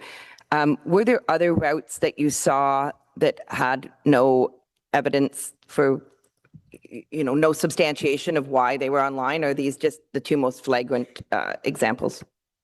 Chair, I would say that that section, you see a few varying examples. They are examples. There are more elements that we have seen, but there are examples in which we didn't see any sort of sound technical analysis for the decision making. We're not saying they're right. We're not saying they're wrong. We're saying we don't know why they were selected over others, considering the resource constraints that OC Transpo is currently facing. Okay, so it's the lack of substantiation for why these routes were established, and this is something that really underscores the overall issue. Thank you for the question. Just for a clarification, I think with Route 105, that again, we focus on service changes post New Ways to Bus as well as part of this audit, so that's why that one was identified. Okay, thank you very much. There was also, you mentioned about councillor input in terms of like bus stops and route changes and that sort of thing, but there wasn't a specific recommendation to that effect. Is there anything that you would recommend about councillor involvement in some of these decisions? Chair, I would say, as always, councillor involvement is important. We're talking about wanting to have analysis to support the decision making, and councillor input is a very pivotal aspect into that overall analysis. What we're trying to get at with that area and that recommendation is decisions need to be made holistically. When they're made one-offs and individually, it can erode the efficiency of the system. And I look to David, perhaps maybe he can add a little bit more to what occurs when we start making too many one-off decisions that aren't properly supported. Through the chair, so to add on to the Auditor General's commentary, every agency would typically go to an elected official, the counselors, to get input on things at a very local level. That is definitely a standard fare. I think the challenge from the discussions we had with management was that counselor feedback was seen as a veto, frankly. And that's not something that we see in other agencies. In my time at Calgary Transit or my time at TransLink, typically, counselors would be engaged, but through delegated authorities, sometimes things would be changed. If there are feedback from the counselors post-implementation of that, it would be revisited typically, and obviously monitoring done from that. I think the challenge is when we look at a route, many of these routes span several wards, and if we don't apply either service standards or delegated authority sometimes together, we start having a mismatch of how we're deploying service across the system. So you have upstream and downstream impacts from, let's say, stop spacing, sometimes from a traffic operational perspective, sometimes running time implications. So, but to have counselors give feedback on specific stop locations to prevent them from being moved or removed is actually quite atypical. Okay, thank you. Appreciate hearing that that feedback. Very valuable for us. We heard a delegation earlier, and we've seen mention in a report about this whole notion of operator availability. And we've been highly focused on, in discussions at Transit, always about the availability of operators, mechanics. We've heard about these challenges that they pose to the fleet. While it wasn't discussed in your audit, you did spend a lot of time with OC Transpo. Did you see any indication of staffing challenges within the areas that do the fleet, that do the planning, schedule planning? Like, we've heard that there's lots of data available. We focused on operator and mechanic shortages in our conversations, but did you see any evidence that perhaps those areas that are undertaking those planning, that are supposed to be adhering to service standards, all of these, that maybe there's a staffing issue there? Chair, I guess I'll start off and I'll look to my team. I'm sure everyone at this table could add to it. Obviously, we talk about operator shortages. We don't need to go into detail about mechanic shortages because that's a very well-known item. When it comes to the scheduling aspect, I think David would speak to the fact that there's a lot of limited resources out there with regards to scheduling expertise. But I look to my team to add to that. I would be remiss, not through the chair, I'd be remiss not to talk about, we talked about data beforehand in terms of how much data we're getting from a service reliability perspective. We need people to process that data. We need people to report on KPIs. There's several different pieces of resourcing that has been flagged to our attention that I also have concerns about. In terms of going to route-based KPIs, which I think would help a lot of the issues we see on the system, that's a massive resource draw that that management will need to speak to if they can do. Scheduling is very specialized. I think one of the challenges that was definitely flagged to us, and I've seen from other agencies, is that we can't do continuous runtime improvement analysis all the time. You have to prioritize that because it's very labor-intensive work, even from processing the data and then introducing it into your 6-month window of time for your scheduling process. And I think that's been one of the biggest challenges, is I think generally transit agencies are very hesitant to ask for resources in terms of kind of the back end for that. And I think that is an area that requires some attention in terms of getting those scheduling resources. If a scheduler comes online now, it takes up to 2 years to fully train them in terms of the nuances of the collective bargaining agreement, in terms of the nuances of your operating rules, in terms of nuances of a whole bunch of different technical pieces. And we know that OC Transpo is relying on a third-party consultant to provide them that are experts in this particular field, but the in-house ability to process the data and do the scheduling is an industry-wide issue in terms of getting the expertise, but it is a resource issue here. Okay, thank you. That is extremely interesting and valuable to us. In terms of, there was an observation in the report about just the different variables that have to be considered and sort of the lack of ability to it seems within OC Transpo, they have all these different priorities. They're looking at, the customers, they're looking at the buses, and then they don't always have council direction. In what areas do you think that council needs to give better direction in order to improve on the issues in the report? Like, where can council do better? What can we do better? Chair, thank you very much for the question, Councillor. I think we really highlighted it's really important for council to set those priorities. Staff can only do so much, and when everything is a priority, it becomes really difficult to determine what's number one. And with the resource constraints, that's even greater. So establishing those priorities and establishing what standards you want to see, I would say, is the most critical. I look to my team to see if there's anything else they'd like to add, but those are the key elements. I think you summarized it very well.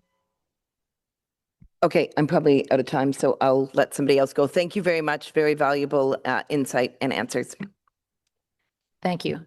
Vice Chair Hubley. Thank you very much, Madam Chair. I want to start off by thanking the Auditor General and her team for this audit. I can say that when I first saw it, it's what people have been saying since New Ways to Bus first came to life. And it's nice to see it acknowledged here that it was more of a cutting exercise than an improvement to the service provided. It affected people's daily commutes to work and to home right from the start and hasn't gotten better. So I hope that with this audit and it now being on the table, that there was issues with that initiative, that we can move past that. And hopefully I'm encouraged by the new GM, Mr. Leary's view of the whole thing and his ideas about what he's going to do to fix this. I'm very optimistic that he's got some good solutions there for us. I appreciate in your audit that, and if you want to confirm, there's no single problem here. It's a combination and an accumulation of decisions that has led us to this point. Would that be correct? Chair, through you, yes, Vice Chair, that would be correct. This is a system level issue. All inputs from, as we mentioned, operators, buses, past decisions, inputs such as your run times. It's a spread issue, including all the way back to fleet planning from 15 years ago, and the continued aspect of that element up until today. So it is a widespread impacting issue of multiple past decisions. Thank you. To touch on what Councillor Carr mentioned about the comments in there about councillor input, I think it needs to be recognized that when councillors such as myself or Councillor Carr or anybody around this table contacts OC Transpo about issues, it's not because I personally have identified this issue and want to fix it. It's residents that we represent, and that's why we're here. We're not here to represent city staff. We're here to represent our residents and make sure that staff at OC Transpo and other departments know what the community feels about the services being provided, and sometimes there's some great ideas that come out of that. So I think that needs to be recognized, that this is not, yeah, I know there's some examples of individual councillors. I don't want to hide that there's issues with individuals that have done some things in the past that, I'm sure the chair would wrap their knuckles if she had caught them. But the point is, the majority of the people around the council table are trying to work with OC Transport to solve these issues. And so any attempt to limit councillors being able to provide that input, I think we have to resist that strongly. We as a council have to resist that strongly. Chair, absolutely. I want to ensure that it's clear that we're not saying that there shouldn't be any sort of councillor involvement or input. On the contrary, we actually highlight in our report that there used to be a very transparent process about seeking input, an actual formal process where it would be sought and would be taken into consideration when schedules are reviewed and amended. And I think it's a critical piece that we'd like to see reinstated and put in the public eye. So we are not stating in any way whatsoever. We are just highlighting in some instances that, again, decisions that end up being made need to be based off of sound analysis to ensure that you're not continuing with these one-off decisions that erodes the efficiency of the system. I give an example. Yourself and the chair have adjoining wards. If there was a route that you knew a couple of your constituents wouldn't be happy with, but Councillor Curry is really in favor with, and you tell staff not to go forward and they don't go forward, that doesn't necessarily mean it's the right decision for the city. So what we're trying to say at the end of the day is that you need to take everybody's inputs into consideration to ensure that that overall decision that's made is going to be the best for the network as a whole. I support that. And for the record, Councillor Curry and I haven't disagreed on anything yet. And I'm knocking on wood to make sure it stays that way because we're getting great things done together. And I appreciate her help with everything. Fantastic. And just to add, that was a fictitious example. Yeah, don't start trouble, okay? Okay, I think, Chair, if I could, I want to take a minute and acknowledge Noah's comments too. I hope that nobody ever thought it was the fault of drivers that things were the challenges with the shortages this winter and everything. I always interpreted those comments as it was resourcing, that we just didn't have enough mechanics, drivers, and for a while there, we just didn't have enough buses to staff all the routes. I thought you outlined that very, very good in your report. So I was a bit surprised to hear that today. But I think as we're acknowledging, I think we all acknowledge that no one's blaming drivers in this thing or mechanics or anybody. I think we should also acknowledge that OC Transport staff have worked miracles with what we as a council have given them to work with. The day-to-day challenges, I know, when residents call me that there's a problem with a route, I'm quick to get a hold of OC Transport. We have the input process to put things through and stuff, but we always get a response, and it's usually a very detailed response. It's not a brush off by any means, and I really appreciate that. So I think I don't want to lose track of that today here too, as we point out that there's some problems with the system.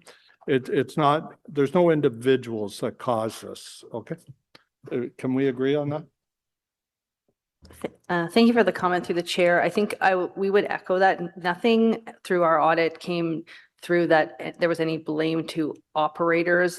It's truly a management challenge, structural. So I would echo that. I also would want to say, I hope I'm not speaking out of turn, but as part of our audit, when we spent a lot of time with OC Transpo, and people are very proud to work for OC Transpo and are willing to help and are looking to do whatever it takes to improve and continue to provide the service to residents of Ottawa. So I hope that's okay to say. And I will say that I do hope, and I think you picked up on the nuance that both, I think the delegate as well yourself picked up on, is that the word shortages often can be caused by the actual runtime issues and not a lack of a person.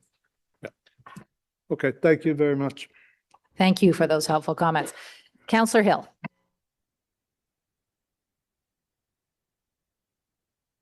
Thank you very much, Madam Chair. And I do want to, again, pick kind of at this scab here that's on page 26 under recommendation 10 that speaks to the delegated authority, and perhaps either leading mobility or the auditor's office can speak to the concept that councillor endorsement can create challenges when making decisions toward meeting service standards. And I acknowledge the comment about one-off decisions, which is not in this report.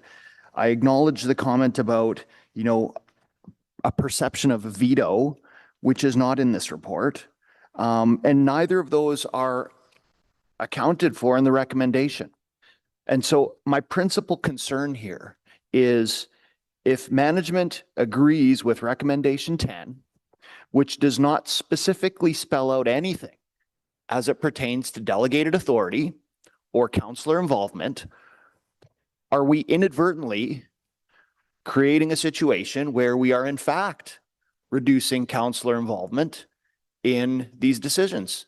And that's not spelled out clearly. So I would like to hear an answer, but I'm not confident that if we go forward accepting this report and management's response, that this isn't going to be interpreted as anything other than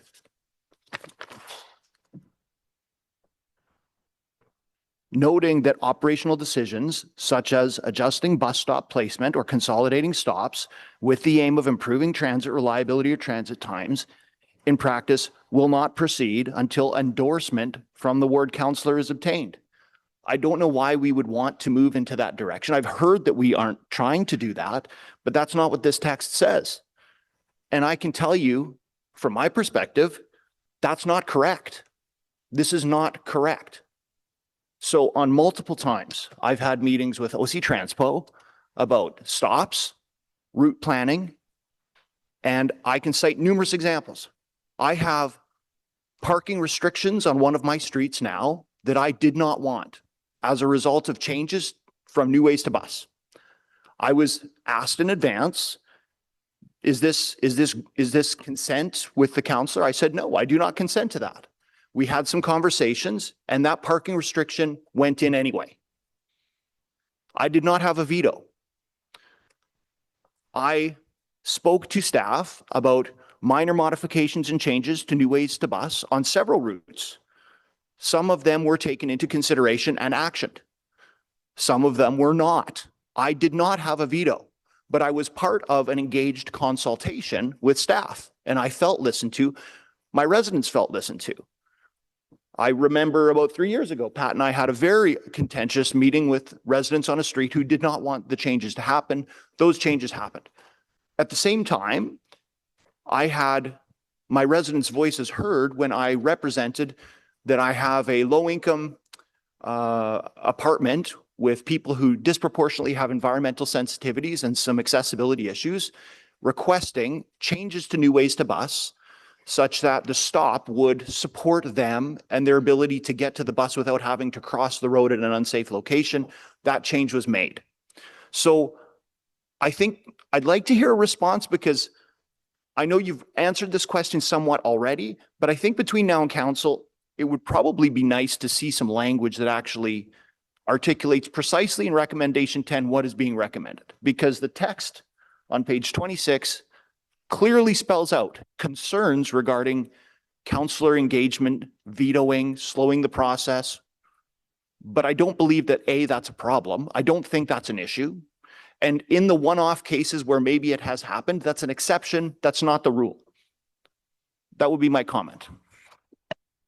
Chair, I will reiterate that the purpose of that section is to highlight examples where we noted that decisions were made that weren't supported by technical analysis. Full stop. That is what we were highlighting. I'll reiterate the fact that we outline, and I just stated that council involvement, councillor involvement, and input is crucial. At no way, shape, or form did we say anywhere in the report that we believe that that should be removed. We are trying to highlight the fact that decisions need to be made soundly. Full stop. That is what we are trying to get at. Our recommendation is going to the root of that. We want to see decisions made based off of sound analysis. That is what we are looking for. That is the overall purpose of that overall recommendation. The examples that Councillor Hill provided is him providing input. He indicated there's instances where amendments were made and instances where they wouldn't. That to me is an example where staff took the input and made a decision based off of additional factors as well as what the councillor has provided. That is what we are looking for. So we're not stating that that shouldn't happen. We're saying that that is what should happen. However, if staff say with all the information we have, this isn't the right way to go, and somehow the decision is different, we struggle to understand how that is the best use of resources, the limited resources, if we don't have any evidence to support it. And that is essentially what we are trying to get at in that finding area, as well as the recommendation. Again, the recommendation is to ensure that decisions are made on sound technical analysis so that we are not making decisions that slowly erode the efficiency of the bus network. Councillor, I want to make sure that it answers your question. To be frank, it doesn't, because the text does not support what you are saying. But between now and council, I will talk perhaps with yourself or my colleagues, to determine how I can feel comfortable that what we are ultimately going to approve does not curtail or restrict counselor involvement. Because the text here on page 26 clearly says that there are examples where counselors' engagement has been a negative. And I understand that there are one-offs and I understand there are exceptions, but we're not talking about exceptions. We're talking about the rule. And as a rule, I don't think there is a problem to be fixed here because we do not have the authority. We do not have a veto. There is delegated authority and counselors are part of the process. So I don't know that this is necessary. And I think we should probably spell that out if we're talking about negative impacts to counselor involvement with transit planning. Again, Chair, I'd like to reiterate that we are not asking for counselor involvement to change in any way. And the piece perhaps maybe is important for me to emphasize, the piece that council approves is our recommendations. And our recommendation specifically speaks only to ensuring that there's a set of criteria to consistently and transparently evaluate proposed service changes. That is what we are trying to get to with this. I'm looking to the Deputy Auditor General. She may have something to add. I think you said it. Thank you to the chair, but that truly is, and it's not just, we did cite one example and that's fair. We cited other examples above in the section as well, where it truly changes. We did not see a fulsome analysis of all the inputs to ultimately get to the decision. And that's all we're asking that. And as a council, I would imagine you would want to see that as well. Thank you, Madam Chair. Thank you. Councillor Kitts. Thank you, Madam Chair. First of all, thank you for this great work. This audit is very validating. It confirms what riders and operators knew long before it was written. And we all know, I think, that, you know, we're looking at reliability. That's not a luxury. When it comes to public transit, it's the foundation. So this work that you've done is going to, I think, really help us in the next phase of our transit discussions. Most of my questions are going to be for staff, but because we have a subject matter expert, we need to take advantage of that. One of the issues that the audit highlights, that operating data was collected in 2023, but then New Ways to Bus wasn't implemented until 2025. So as a result, a lot of the assumptions that were underpinning the schedules were already outdated before they were ever put into operation. I actually think this issue of using old data is systemic and crosscuts more than just transit. I think we repeatedly rely on outdated data to make major decisions that don't necessarily reflect the reality by the time the projects are implemented. And for your benefit, I represent a very fast-growing community where traffic patterns can change dramatically. 2 years feels like a lifetime in terms of how things can change when new homes are coming online, when roads are getting more congested, let alone a couple of months. And you had said in response to Councillor Carr that 6-month delay in service adjustment is a challenge that every municipality is dealing with. You mentioned that here it's partially a resource issue, but what is the best practice? Like, how do we close the gap between the data that informs our assumptions not falling out of pace with the lived experience? What are other municipalities doing to close that gap? Chair, I'll start off by saying I think that's one of the aspects that we're trying to get at, is that there was an opportunity to level set. So to review some of those inputs once New Ways to Bus was delayed. Obviously, that data would have been a lot more accurate had they had launched the previous year. But I'll look to David to speak to perhaps some of the best practices in the industry. Through the chair, I'll go through maybe an example of a peer agency first. So Edmonton did a significant bus network redesign back in 2021, and they did one back also in 1997. They seem to do one every 25 years. One of the things that was quite interesting, and they were one of the peer agencies for this audit, was that there's always room for improvement. And when they put the new system in, they had to use data during really the acute stages of the pandemic, but also historical data from pre-pandemic to build the schedules and then stitch them together. I was the consultant project manager for the launch of Winnipeg's new bus network and was very intimately involved. And that some of the inputs are pretty solid in terms of some of your existing run times, and some of them you may have to do some road testing or some data collection to do that. We will never hit perfection in terms of there will always be the ability to have to review the run times and to do those tweaks. When Edmonton did the evaluation of their bus network redesign in 2022, they did a report out about 10 months after, and a lot of that was based on-time performance because they actually had too much time in the schedule for a lot of the services, and conditions were changing. I think the challenge with the timeline of what occurred here in Ottawa is that we had a lot of fluidity in terms of return to work, in terms of transportation patterns. There was always going to be a room for change. There's no way to get to perfection. It's more, how do we take the data we can get when we get it, and how do we respond to it? The 6 months is pretty typical for pre-planning a schedule change. Are there opportunities to look at ways to work with your labor partners to look at ways to possibly compress that a little bit?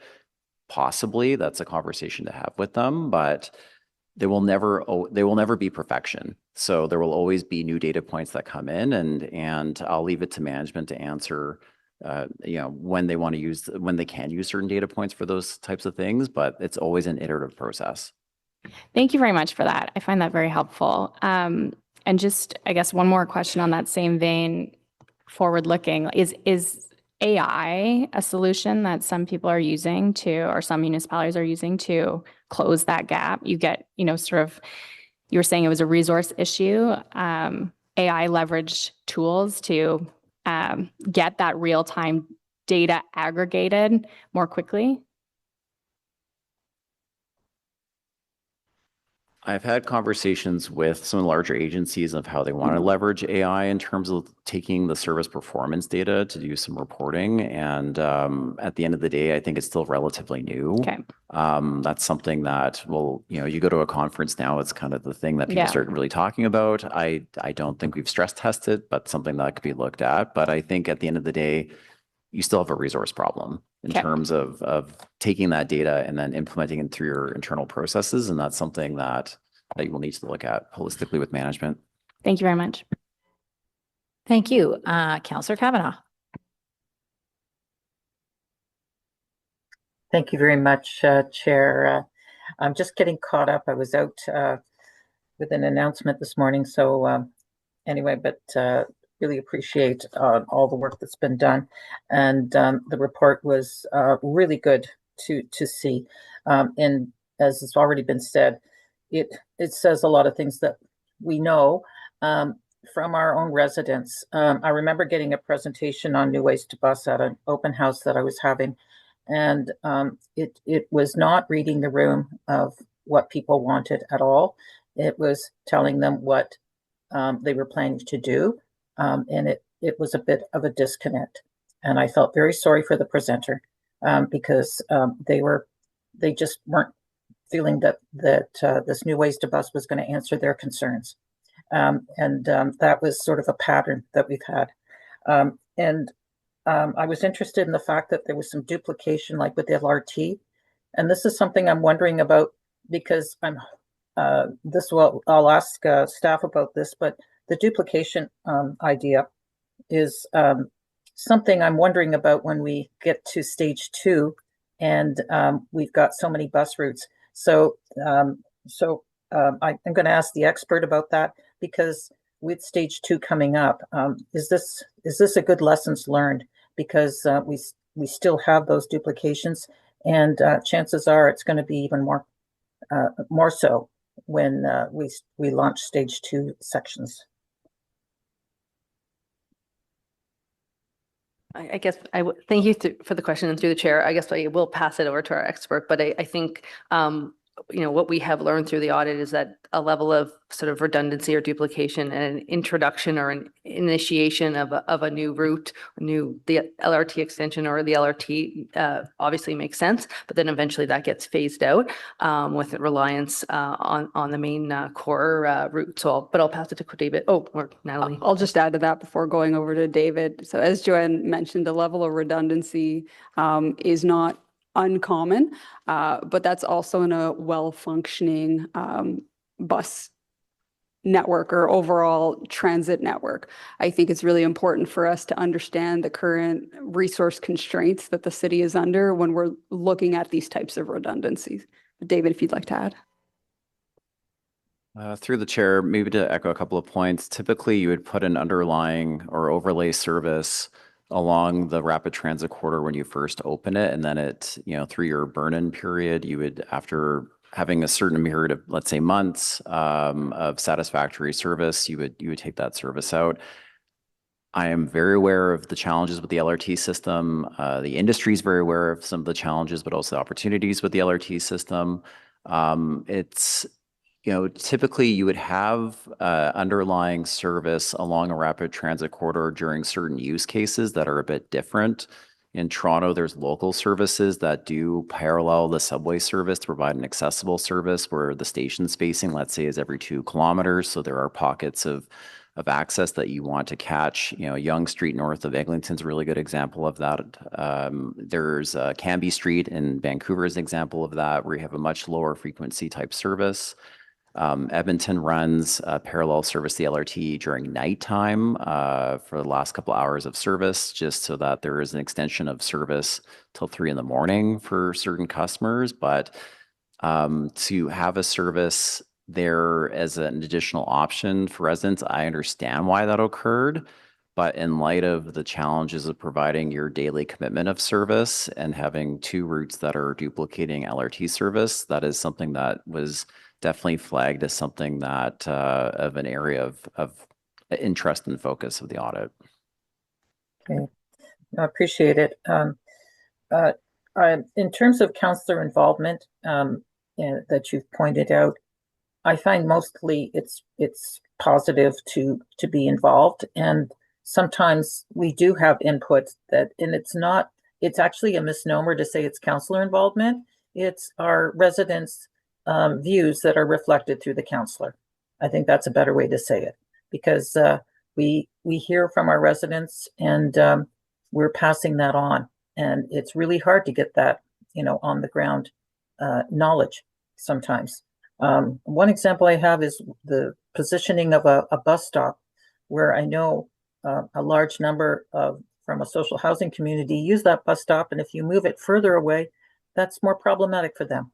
So we worked on that together and things like that, though I recognize their issues, and I appreciate the efforts to speed it up. But I really appreciate the analysis of the new ways to bus. I think we have lots of lessons learned, and like I said, with this is a very helpful document as we go forward with stage 2, and we have all this change to do. I'm still not quite sure what counts as up-to-date data and how we get it.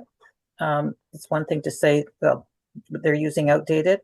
What is the best way to get data on such a complex system?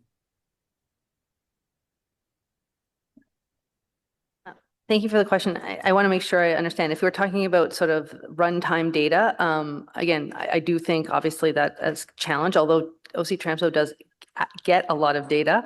It's just, as I think our subject matter expert pointed out, that it's being able to process that and the amount of time and the lead time to put that into the schedule. But I don't know if you would add to that any more of that. I think the good news story is you do have data and you have a lot of it, and we just really don't want to underscore the resources that you need to put it into your processes. I do want to speak to the councillor involvement. It is very standard practice to get councillor involvement on the components of the transit system, including stops and service levels and routing changes. At no point any agencies do that, and is a very key input. The delegated authority that is here is very standard fare across the industry. I think the concern was more along the lines of if we don't have service standards that we can measure to, that we could demonstrate and show the analysis and the input from decision makers on this, which is vitally important. Service standards being like stop spacing, if we can document the analysis of why or why not certain things are happening, let's say from a bus stop level, because I think that's an area of interest, and documenting that as part of that, and maybe if there's a variation of it or a really good reason, the councillor provided one as an example for a social housing part. At the end of the day, it's more about documenting that so we have a full picture so that also council as a whole sees upstream and downstream impacts on a particular route that also may affect other parts of the city as well. So the delegated authority is pretty standard fare. No one here is questioning the importance of councillor involvement. It's more having it documented as part of that decision-making process. Thank you. Just to give a good example of working together, we complained about Route 11. It's a Milk Run route, and it goes through 3 of our wards. And they came back with an analysis of what it would cost to speed it up. I appreciated that. There's a good example where we had to initiate asking that, why is this bus always problematic? And it's because it has to go through slow streets. And we got good data, but there was cost involved, of course, because it meant improving the streets as well. So I just wanted to say that there are positive things. This, like I said, this is a very good document going forward because we have so much change coming. I'm just, I've got 7 new stations coming to my ward, and it's going to be overwhelming, the changes that'll be needed. So hopefully this guides the management on those decisions, and we can have a better system. Thank you. Thank you. Councillor Leeper. Thank you very much, Chair. And I'll just reiterate what you've heard from a number of councillors and delegations, which is the audit is very welcome. Riders feel seen. We undertook a cost-cutting exercise for what I think is a relatively small amount of money at $10 million in the context of the larger OC Transpo operational budget. We cut 70,000 operation hours. The frequency of routes suffered, the coverage of routes suffered, and we didn't get the reliability improvements that we were hoping to achieve from the exercise. Riders already knew that, but your audit is a significant validation for them. I do have a few questions with respect to some of the specifics in the report. Service standards is something that you've mentioned a couple of times. There is not a ton of color in the recommendations as to what kinds of choices council might make in terms of the standards that we would capture and the priorities that we might have. I think about things like frequency or cost savings as a priority, or the biggest cost savings we can get for a certain route. What are the different priorities that you as our Auditor General would recommend we should be looking at when we're establishing service standards? Chair, through you. Thank you for the question, Councillor. We are vague for a reason. That is for council to determine what the right standards are that they want to see OC Transpo meet. That being said, I will look to David if you'd like to talk about some of the more common ones. But again, I do just want to caveat that we're not prescriptive for a reason, because we could be establishing a metric that council's not looking to get to. So I think it would be helpful though for us to understand, what that universe of potential is. So one of the reasons why this became a recommendation is that there are a number of different existing inputs right now in terms of decision making, and there's several ships at sea or several islands happening right now, and what we're trying to really portray the importance of is having a centralized document outlining council's expectations for the transit service, but also service standards speak to, or having consolidated service standards. Service standards also speak to almost like your contract to your customers. It outlines how do we measure the impact to our customers, how do we demonstrate how we want to grow out the transit systems, and how do we make decisions. And I don't want to list an exhaustive like table of contents, but many transit systems will have things such as stop spacing, which I think would help part of the conversation we've had with previous examples with councillor input. There's conversation about minimum frequency standards. There's conversations about productivity standards. There's conversations about how do you measure the impact to customers, equity. We have a lot of differing policies that are actually quite helpful here at the City of Ottawa. It's about how do we consolidate them and make sure that they're fit for purpose for the transit system. We have you're experiencing one of the biggest transit transformations in North America right now, and this is the best time to take to look at what service you want to provide and how do you want to measure that. But I think for me, as the professional in the room, it's the contract with council in a lot of ways, but also your customers and how do we spell out those decisions? You have a lot of this already. It's how do you put them into one spot? You know, we have service standards from 2005. We have a 5-year roadmap. We have budget direction from council. We have new ways to bus, and it's very hard to evaluate and assess these decisions when they're not consolidated in one spot. That also demonstrates council's role and interest and your position as governors and overseers of the transit system. And that's something that we think is important to do as an exercise that requires deep involvement from all of you at this table. Thank you for all of that.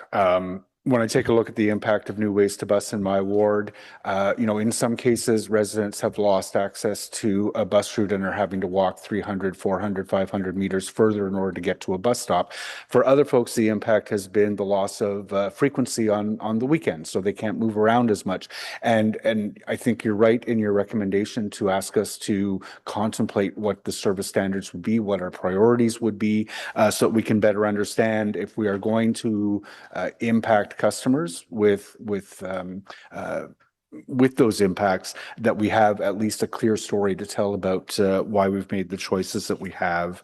I am just wondering, with respect to the data, there's some really good data in here, obviously, around the reliability numbers. We've seen some of that. Better Transit Ottawa's got some amazing numbers, and I suspect that we can get numbers very quickly from them. They are absolutely brilliant at what they do. But did you take a look at all around geographies or time of day when it came to reliability to make your decision or form your recommendations? Thanks, Chair. So we definitely did look at times throughout the day. I don't think it informed our recommendations directly, but it definitely informed our analysis. And I think I guess the thesis being that PM peak is definitely the biggest struggle. Okay, that's important. Finally, I've been asked by some residents with respect to, they absolutely welcome the universal recommendations that you've made to us or to the management of OC Transpo. How will this be followed up on? Chair, as always, we have a follow-up process that we are going to implement. So you see action and estimated completion dates. We will follow up with management, understanding what actions have been implemented, and we will follow up on those. So you will either see a status update through our semi-annual follow-up report, or if there is a lag in progress, you will see a more formal follow-up report from us. Fantastic. Thank you very much for all of that. Thank you, Chair. Thank you. Councillor Johnson. Thank you very much, Chair, and thank you for the opportunity to participate today on, what is, as many have said, a very important report to residents. I think that many residents will look at this and go, well, I could have told you that. In fact, I did tell you that. And so, although sometimes at Transit Committee, we can categorize resident feedback as people living in their basements, we here have a report that demonstrates a lot of evidence, a lot of carefully thought out evidence for how residents are experiencing OC Transpo right now. So I do hope that we will take the seriousness of the matter to all other committees that discuss transportation and transit and be able to approach the recommendations cohesively. So a couple things. Yeah, generally, I think what is most interesting to me with this report is the governance aspect, right? The recommendations in this report are focusing on transparency, accountability, and good governance. I think we want to demonstrate to customers that we're not just throwing good money after bad, but that we're making careful decisions. So I have a couple of questions for clarification before we move to questions of staff. So the first would be on page 17, you're talking about the spare ratio recommendation. And so can I just have a comment to suggest that other municipalities have taken a different approach to a spare ratio? This was not new news, but OC Transpo was doing something different in your estimation? Chair, I'll start to answer that question. I'm sure the team would like to add. Yes, we are highlighting that. So I think you speak about the spare ratio, but we're talking, I think, a little bit more specifically to the zero emissions buses, a particular element where, no, I don't think it is news. If I go back to our first agile audit of the zero emissions buses, we were having discussions with management about the rangeability of those particular buses and the need to overall review whether or not a 1-to-1 ratio would be appropriate. So to me, this isn't news, and I'm sure to David, this isn't news either. But I think Joanne will speak a little bit more to the spare ratio piece. Thank you, and thank you for the question. So yeah, we have flagged in this report that besides the zero emission bus ratio is that there is the opportunity to have spare ratios by fleet type. Right now, OC Transpo doesn't do that. It was a suggestion that others do this. One for OC Transpo to take a look at. I don't know if David, you would add to that. Through the chair, just to echo, it's mostly on the zero emission buses. Half your fleet's going to be the zero emission buses as of next year, and obviously we'll learn a lot about the service performance of those vehicles, and other agencies are being very cautious in their approach in terms of how those vehicles interact with their particular blocks. Some of them get reblocked. Sometimes interlining gets revisited. Sometimes a number of different scheduler parameters do. So, but then on the back end too, to look at just kind of overall vehicle health, and with them being 354 out of your 704 buses, it's something that we think that you need to closely monitor as they mature. Okay, thank you. So we'll ask staff sort of what the pressure on that ratio is and whether it's resource related. I think page 19 is really quite juicy. So page 19 is when you're talking about the priorities and service standards relationships. So clear priorities to guide trade-off decisions. Very important when it comes to governance to be able to describe to your public why you're making the trade-offs that you are. And certainly, you know, as a councillor and as my colleagues will know, you know, these trade-offs can sometimes be excruciating for us to make decisions about. So can you help me to understand, you know, the idea of based on current budget direction, there is no clear definition of what the priorities and trade-offs should be in the design and delivery of the transit network. Can you help us to understand how that has unfolded, or what sort of what comes first in that? Does OC Transpo identify a vulnerability and then it goes into the budget, or does the budget direction come first and then they respond with the way that they're designing their service? So Chair, I think, Councillor, I'll go to the first element that you mentioned. When we start talking about priorities and setting those particular elements, you're right, they're very difficult trade-offs. How do you tell someone that, you know, I'm going to determine, council's determined that reliability is our #1 priority. So that might mean that the coverage reach due to resource constraints isn't going to be as vast. It means that you might have to walk further. Like, these are really difficult decisions that council does have to kind of establish from a priority perspective. So I would say that is really what we're trying to get at. And I look to my team to add to that. Oh, thank you. I mean, I think that's the Auditor General explained it well. We are just flagging that there have been different priorities over time, and it does become challenging for management to sort of navigate and decide which ones are, and it is the council's decision. And ultimately, it's these trade-offs that will actually decide the service standards, which will actually decide the route design. I think one of the most important parts of this report, sorry, through the chair, one of the most important parts of this report is actually on this page. We know there's a runtime issue here. This is also something that's always iterative and continuous improvement with all transit agencies. But fixing your runtime issue has significant trade-offs. And there was a report that came to Transit Committee in September 2025 that said, we don't have, management said that they don't have direction in terms of reliability versus the frequency. And maybe I'll let management elaborate more on that. One of the things that fixing runtime is not free. And to fix runtime to maintain a frequency standard is additional operating hours or a degradation of your frequency to use the existing resources. And that's a significant trade-off conversation.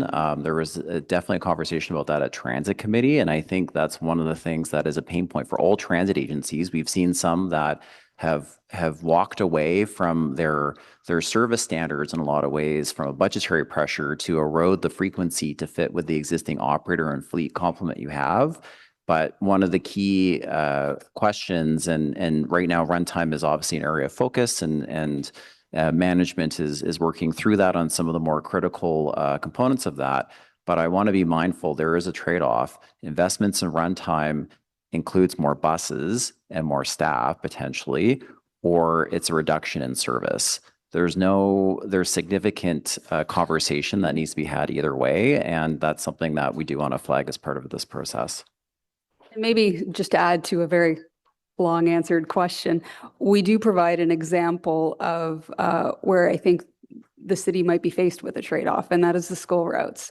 So a few years ago, when OC Transpo had spare buses in the midst of a pandemic, the city agreed to start assisting the province with school routes. I think we highlight in our report that requires 81 articulated buses to actually perform.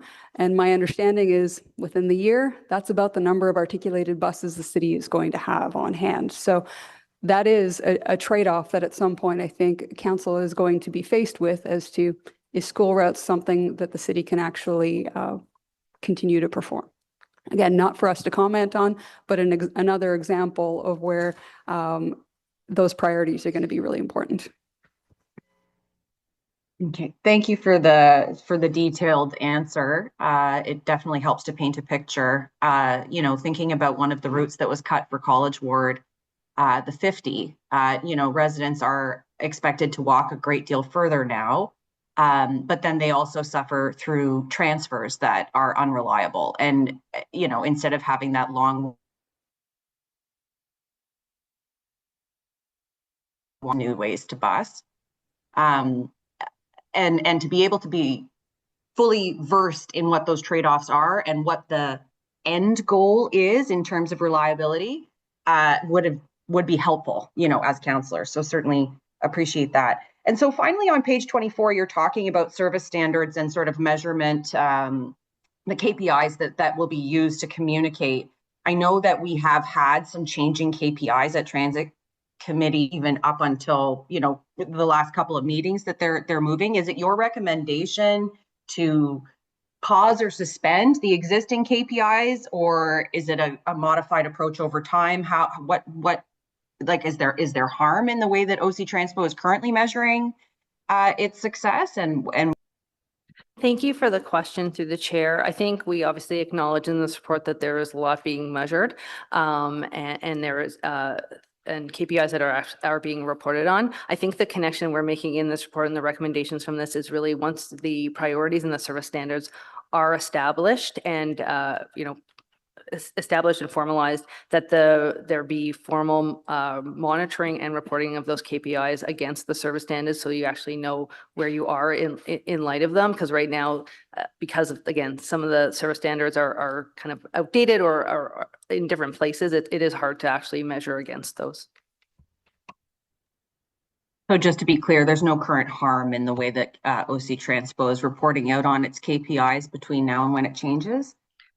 No, through the chair, information is useful, and reporting of any indicators is important. So yes, there's no harm. Thank you, Chair. Thank you, Councillor Gower. Thank you, Chair. Thank you to the Auditor General and your team for this report.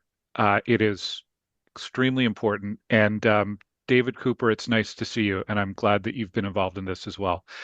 A lot of the questions I had were already asked, and I think this has been a really, really good discussion because the report goes into great detail about what is going on and what needs to change in the future.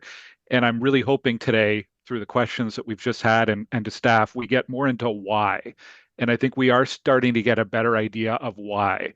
Yes, budget constraints, resource constraints, policy ambiguity. But the one I've really been interested in as we've been talking here, is the organizational maturity and capacity around the planning and scheduling function. And I'm wondering why that wasn't a specific recommendation. Like, did you consider a recommendation 11 to have a real focus on the development of that in-house capacity for planning and scheduling, or the use of technology? It seems like a missing piece in your recommendations. Wonder if you could comment on that. Thank you for the question. That's a fair point. It's not, again, it's been mentioned here that it's not that it wasn't noted in our audit and some of the technology challenges, the reliance on third parties. I think, we were really quite focused on the outputs of all this, and also recognizing that some of these challenges are industry wide and not necessarily easy to tackle. So it's a fair point, but that's how we've chose to address. I don't know if Natalie, you'd. I think I'd just add that while I think management has acknowledged that gap, they are using consultants where required. So I think that's really important. And when you speak to tools and technology, there is system upgrades that are occurring as well. So I think that's important to emphasize. So we knew that things were being actioned from a management perspective. And as Joanne just mentioned, we understand the realities of the industry. So when we issue recommendations, we really do want them to be as feasible to implement as possible. So I think that was probably one of the aspects we also took into consideration. Okay, thank you. Yeah, that's fair. I'll probably ask staff about it as well. I think it's something we're going to have to look to staff to keep us updated at Transit Committee, because a lot of the actions in the recommendation will depend on having that capacity, having that data, having the analytics to plan. So I think we have to understand from staff, maybe not today, but as we go forward, how they are maturing the scheduling planning function so that we can continue to improve and get the reliability. Thank you, Chair. Thank you. Councillor Tierney. Great. Thank you, Chair. And thank you again to our AG. I want to thank everybody for the questions. I think there was some concern about, councillor shouldn't have any input, and that's clear. You're nodding no. That is not the case. But I think one of the things that you've highlighted, and I actually completely support, is, do you find that councillors use the term direction too often? And I think that's something that bogs down staff on a regular basis. I would prefer, and I do it at my committee, is I like to see motions. Direction is far too easy to use, and it adds to the burden of staff and jumbles what the full city council is actually looking for. I find it's too blurred. Would you, based on what I'm seeing here, is there's a lot of direction that happens on a regular basis. Would keeping things in a motion keep it consistent so it's a city staff policy versus individual one-offs? Chair, well, we're probably going a little off of the report here. I would say the examples that we're referencing in the report are much more informal from that direction perspective that you're speaking about. But it is obviously, if I step back and just speak as Auditor General and not about the report, it is much more transparent if these types of requests are coming forward at a committee or a council meeting. That way, every councillor is understanding what's being requested and where exceptions to a process might be being made. I think it is the most transparent way, and that way council as a whole is making that decision. So, and that is where that authority lies. There's delegated authority that's provided to the general manager, and then if council is looking for something different, they have the authority to do that as council as a whole. Yeah, and you recognize the difference between when a councillor says, I want to give direction to staff, versus a motion that comes together and is fully debated versus an individual one-off, correct? Absolutely, is a complete difference. And again, the emphasis on that, there's 2 points, is that transparent level. Yep. And then again, goes to the fact that you are asking council as a whole to make a decision as opposed to one individual council. One individual, which is what happens, unfortunately, with direction. So I actually much prefer seeing some strength around that. The other thing in regards to looking at councilors having the opportunity to speak to something. Construction, you're talking outside of are you talking about construction as well? Because we've had to deal with this in the east end of the city. If we're giving carte blanche to city staff and it's perceived as interference, when councillors, especially groups of us in the East End that get together and say, we got tailgate slamming, we got hole ramming, we got all these things. Yeah, no, it's a real concern where overnight, if we're to say carte blanche to staff, don't worry about everything, just close the roads all the time and keep constructing. Don't worry about the impacts in the community. You're not saying that, correct? That is not what you're saying by saying you should turn everything over to city staff. There is a level of input that does take place to ensure that the constituents are respected. Chair, I would say the question's not in relation to the report, but if I were to try to bring it back to the report, what we are trying to state in this piece is if we're talking about item 3.2, if I've got it correct, is we are trying to highlight again the importance of councillor input and feedback. Perfect. And for staff to take that in with their analysis when decisions are being made. No, we are not saying that councillors should have no input. That is not what we are saying. Perfect. And thanks for the clarity and thanks for Councillor Hill. I think he also had a concern about that. And between now and council, I think that I don't have a vote here, but certainly before we get to council, I'm sure that will come up. But thank you for your report. I think it really highlights the one-off scenarios where councillors get in there and do something and it just adds to the burden of workload and why I always question direction versus actual motion. So thank you for that. Thank you very much. All right, we will now move to questions of staff. And so I would ask then staff will give a couple minutes for you to get organized. No, I think to come to the front, because otherwise I can't see you. And also people are speaking to your, to no one. All right, we'll give you a couple minutes to set up.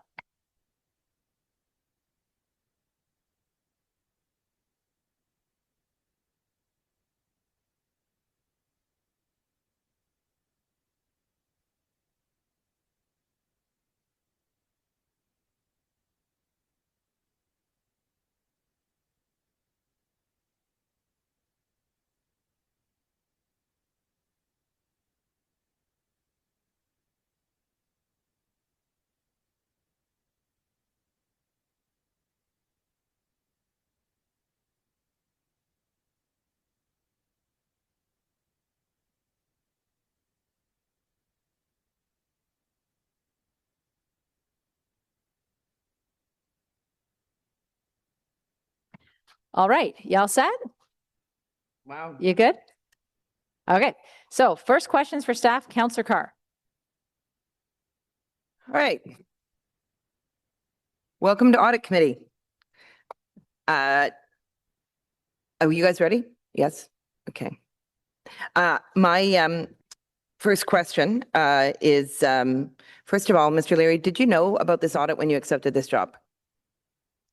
Through the chair, no, I did not. So you were not aware that this audit was being undertaken? I was made aware when I came. Okay, excellent. I guess that was a good move on the city manager's part. All right, so welcome to Audit Committee and welcome to the recommendations. So we have heard today confidence from ATU 279 in your leadership and heard that around the table.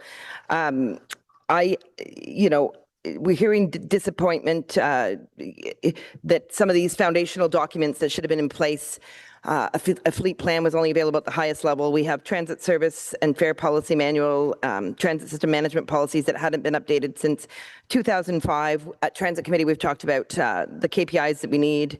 There's a lot of work to be done. And my question is, how can we assure, there's Transit Committee oversight. The Auditor General has said there's more audits to be done, but how can you ensure as an organization that you're tracking on these things? Like, do you have an internal audit capacity within the team? Do you have an evaluation capacity within the team that's tracking all of these foundational documents and guiding the work that you're doing?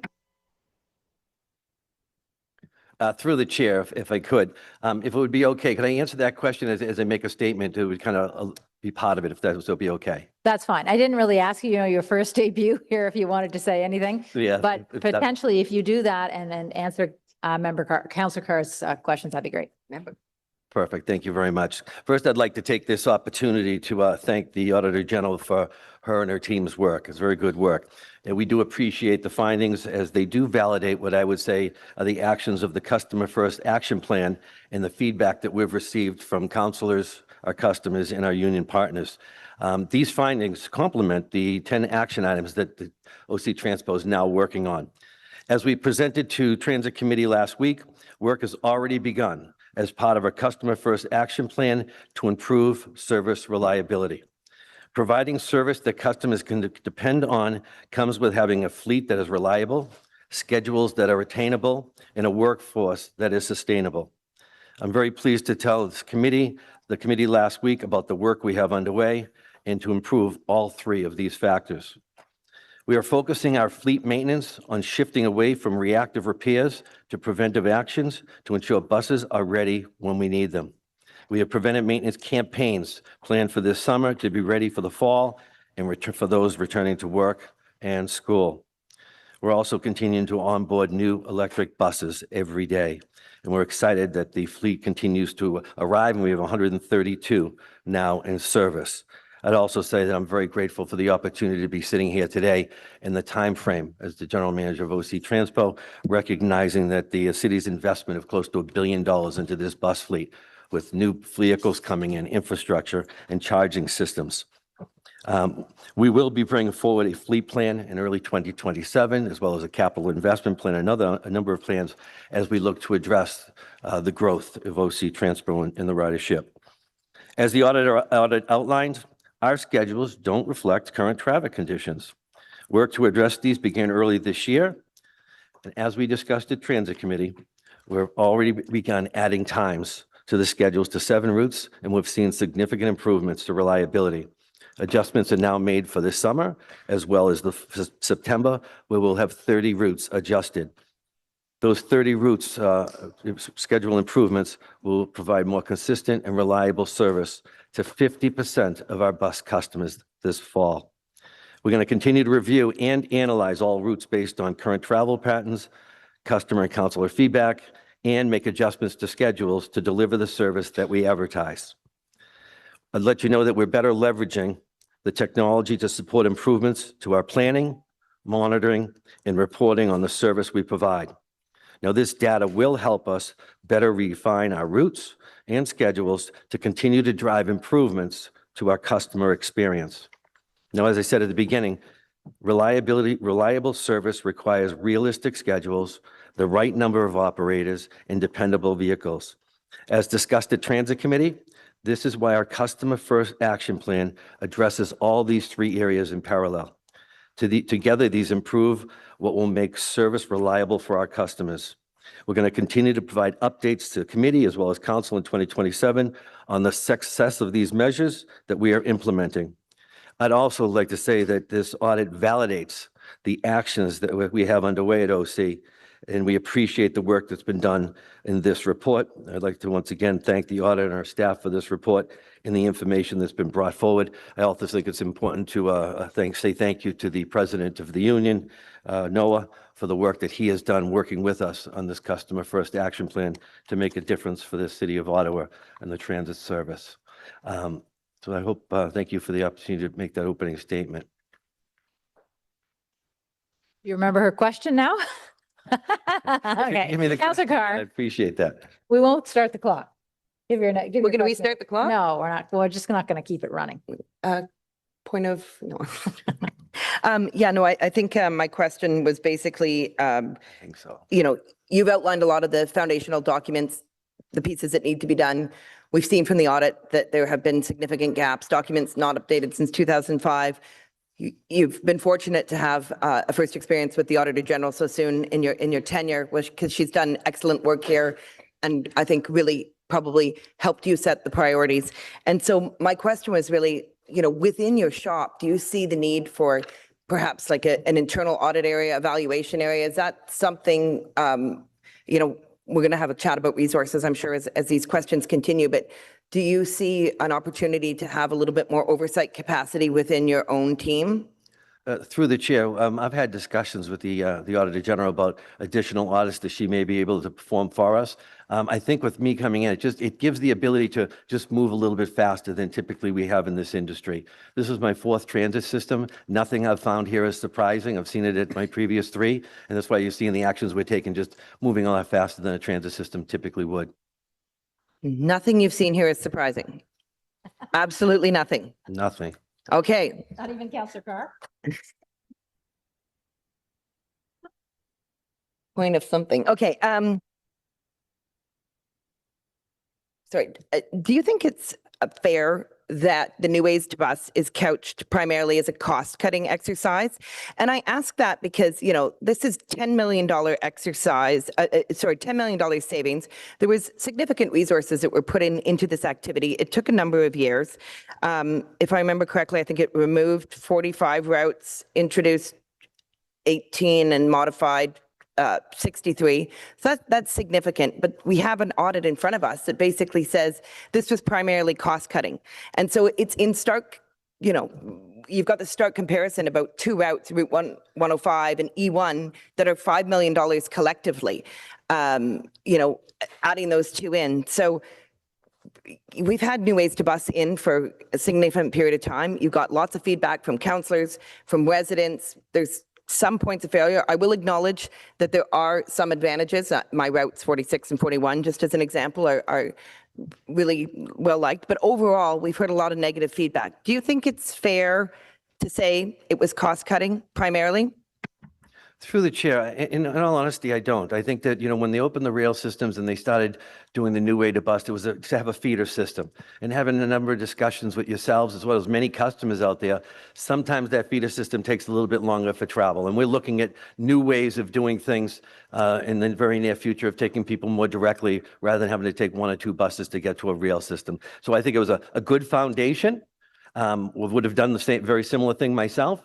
But now we're at a time, coming out of COVID with all the changes that we had, the working from home, people coming back, it's now time to reassess it and look at doing things a little differently. Yes, and you've highlighted that you're already making some changes to some of the key routes and that there'll be more routes reviewed.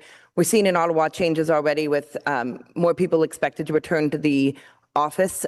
We talked about that at the last Transit Commission. You've been working with the federal government.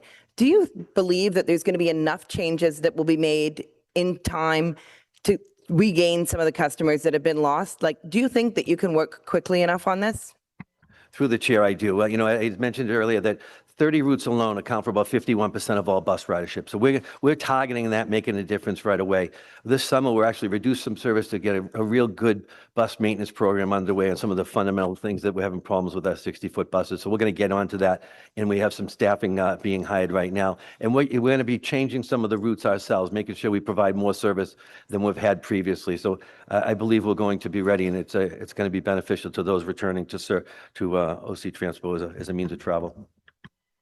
Okay, our next budget is not going to be done until February, budget 2027.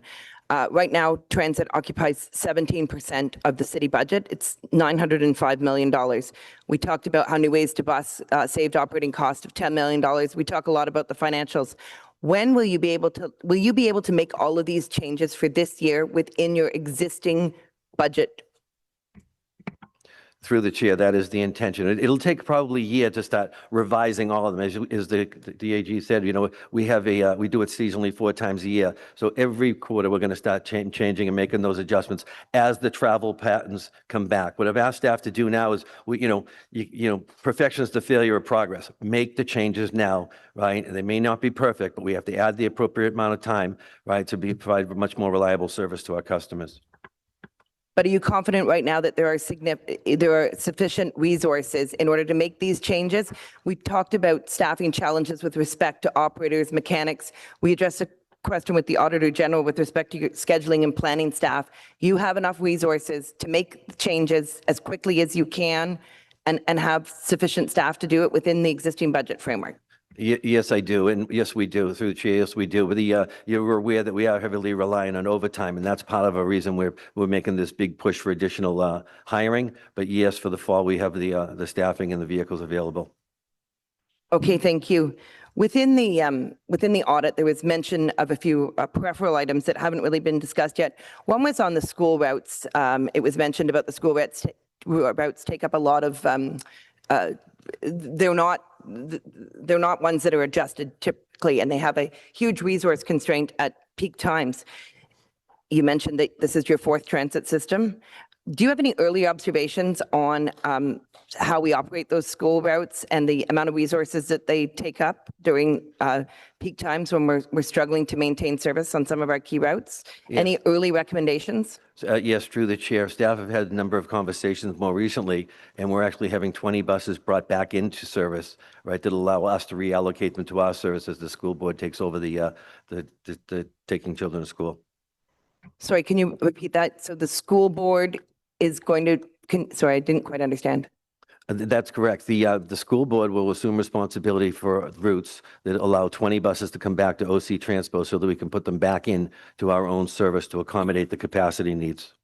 So you've already had those conversations and they've already found 20 routes that will be put back into service? That's correct. Staff have had those conversations. Okay, well, that's good news. The report highlighted Route 105 and the E1 as perhaps redundant routes that are not typical in other transit systems. Will you be re-examining these routes or providing rationale to council on why you would be keeping these routes? Through the chair, I would let you know that it's not uncommon to have parallel bus routes on rail systems.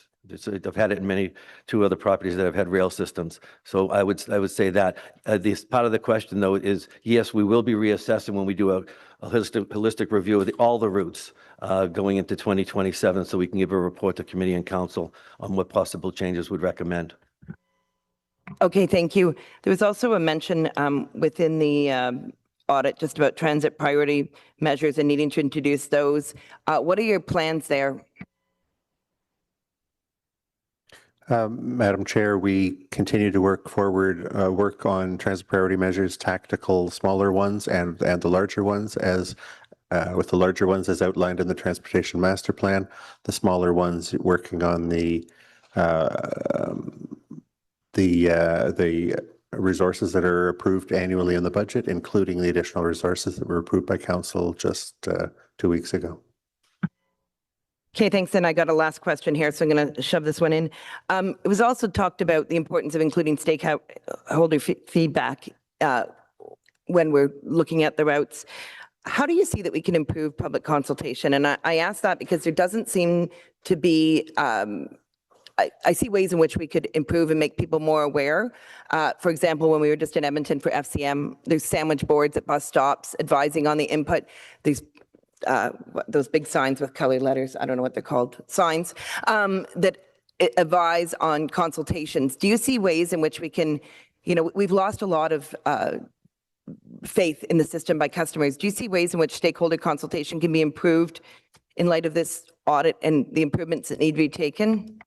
Through the chair, yes, we do. We've made the commitment. I believe I made a statement last week. We intend to do workshops for the public as well as our employees internally to talk about the Customer First Action Plan, all the initiatives we have underway, and get feedback from the public as well. And we committed to the councillor at the committee that all the councillors would be notified once the schedule is established and where we're going to have these plans.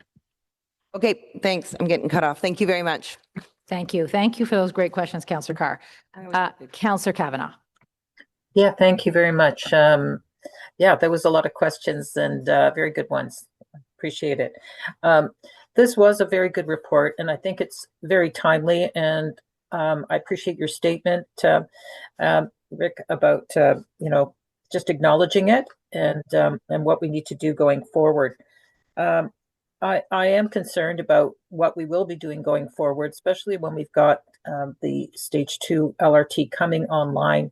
We're optimistic. It's going to be within the next year, both directions. I just want to know how you're going to involve councillors. There was some concern that, we shouldn't be too involved, we shouldn't be overly involved, but I think we do have a lot of input. And of course, public consultation is important when we're talking about revamping the routes that would feed into these stations. Through the chair, we've made the commitment to the committee as well as the city to share the information on the possible changes to the routes that would be, whether they're feeder routes or they would be express routes that we're looking forward to in the future. There'll be more information coming. It'll be publicly made, and we'll be having discussions of it this summer when we have the workshops. Okay, great. I think that there's a concern out there that the priority, especially with this report and New Ways to Bus, that the priority was cost cutting and not about service. And I think this made the public very cynical, and when they saw that. And I just want to know, are we prioritizing service, because that was something they felt was sacrificed, in terms of frequencies of buses that are well used, and of course the reliability. So we just want to make sure that it's not all about cost cutting, it's about service. Through the chair, I can assure you it's not about cost cutting. It is about service at OC Transpo. There was very difficult scheduling through COVID, as you can imagine, and with the people working from home and then coming back to work, and the concept of what the traffic patterns would be. I appreciate his team talking. It's not an easy job to do when you're setting these schedules, but we'll start coming into the fall with a lot more time built into the schedules to accommodate reliability. Thank you. I think from my residents, probably the biggest thing wasn't necessarily the pandemic, but the change of having this stage 1 LRT meant that their routes were cut in half, that they no longer had a bus down, to their work, usually downtown, that they had to get off and on a train, and it took longer. And so any inefficiencies, such as the bus not coming on time, or and trying to get onto trains, made their trips longer. This is the overwhelming reaction I get. So I just wanted to know how we're going to make the transition smoother, because that is probably the biggest complaint I get about the transition times, and how they can be improved, because this would mean better ridership, and more revenue, of course.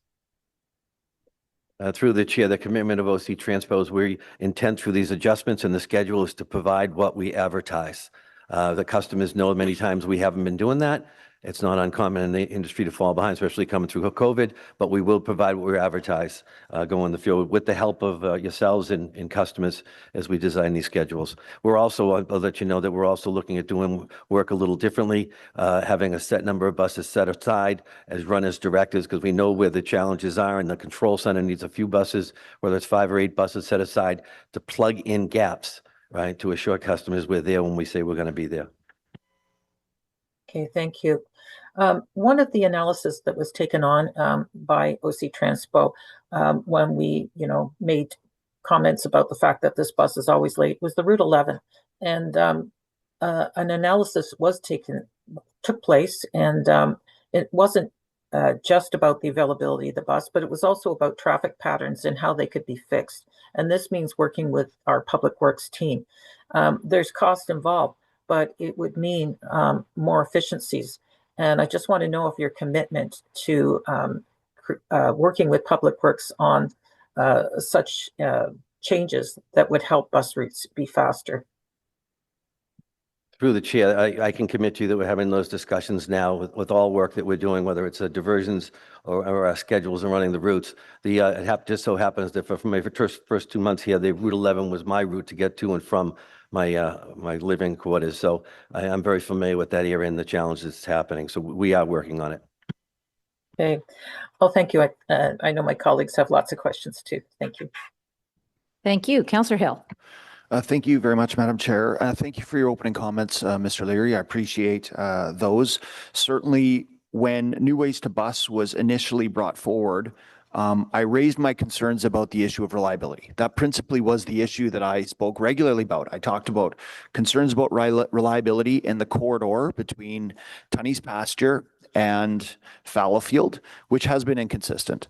I raised concerns about the lost 75 direct to Gatineau, which caused folks from having one ride to essentially three transfers added. In some cases adding 30, 40 minutes to their transit, to which we needed to extend the transfer window in order to deal with that. And we also lost the direct line to Bayshore.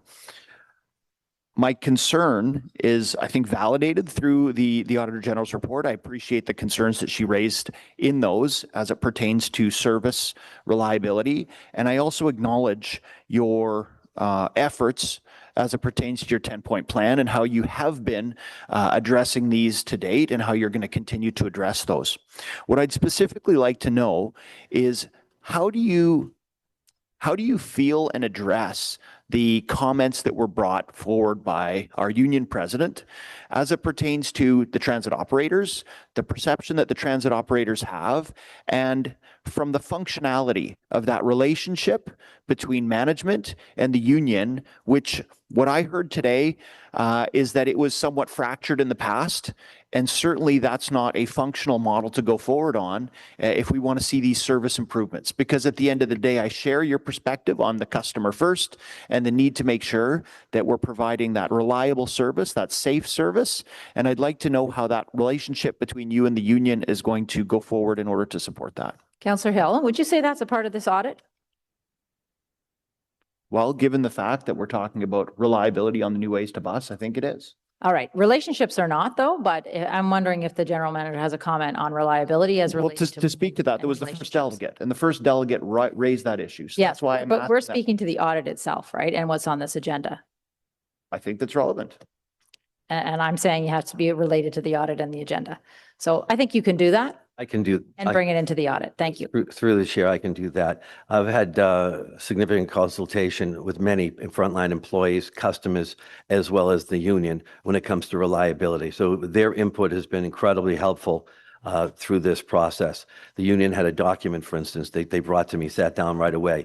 I've committed to transparency with the union, yourselves, and our customers going forward so that everybody feels they have input and that we take their input seriously and make the adjustments that are necessary. So I'm very grateful, and that's why I said in my closing statements, thank Noah for his help on this. We share everything.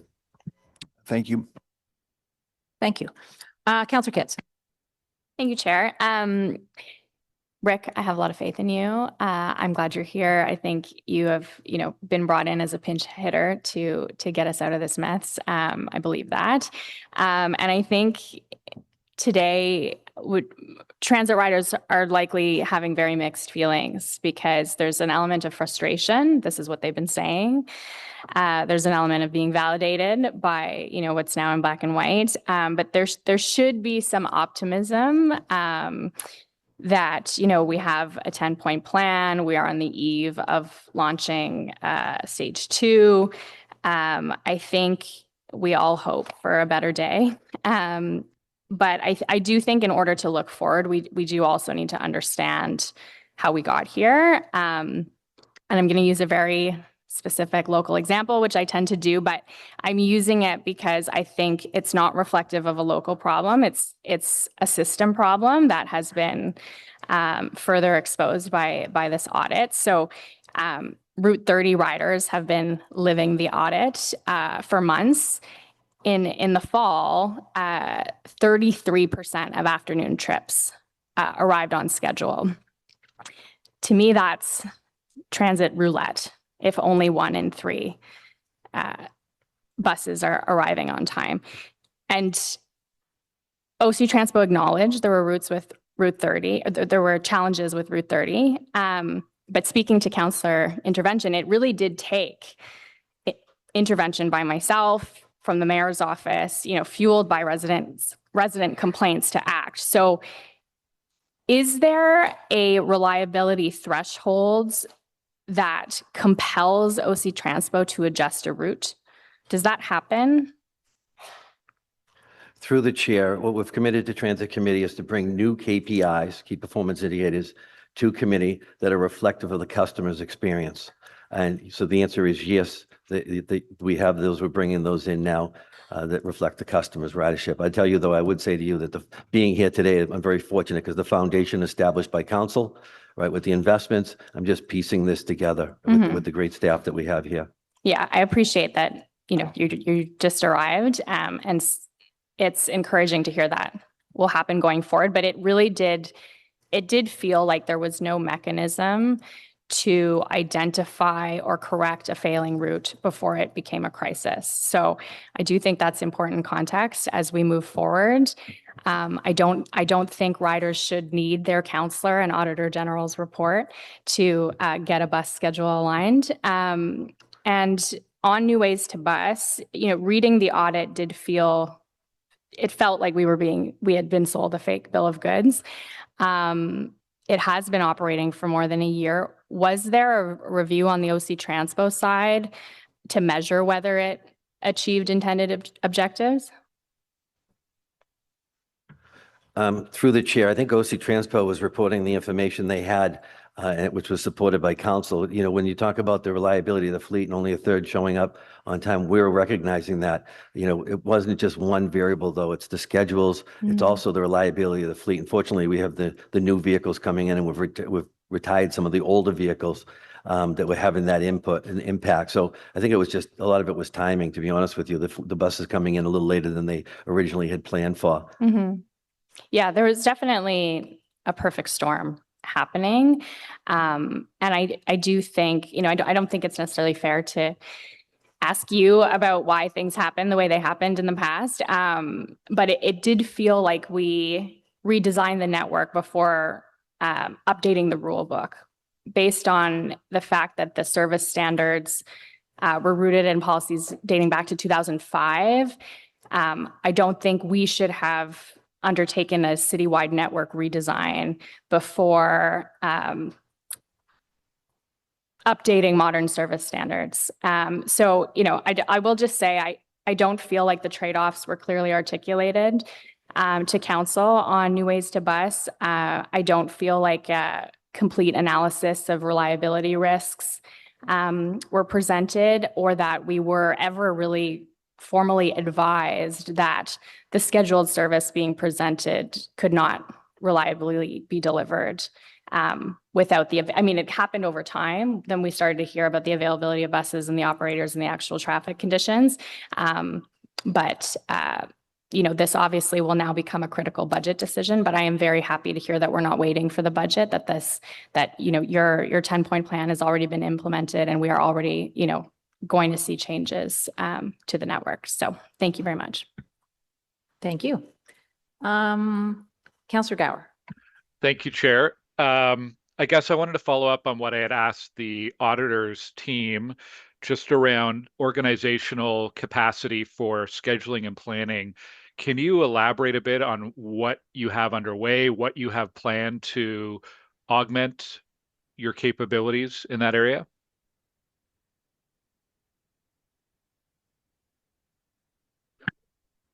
Madam Chair, the specialist staff we have who work on planning and scheduling are great people dedicated to the work with a lot of experience, a lot of qualifications.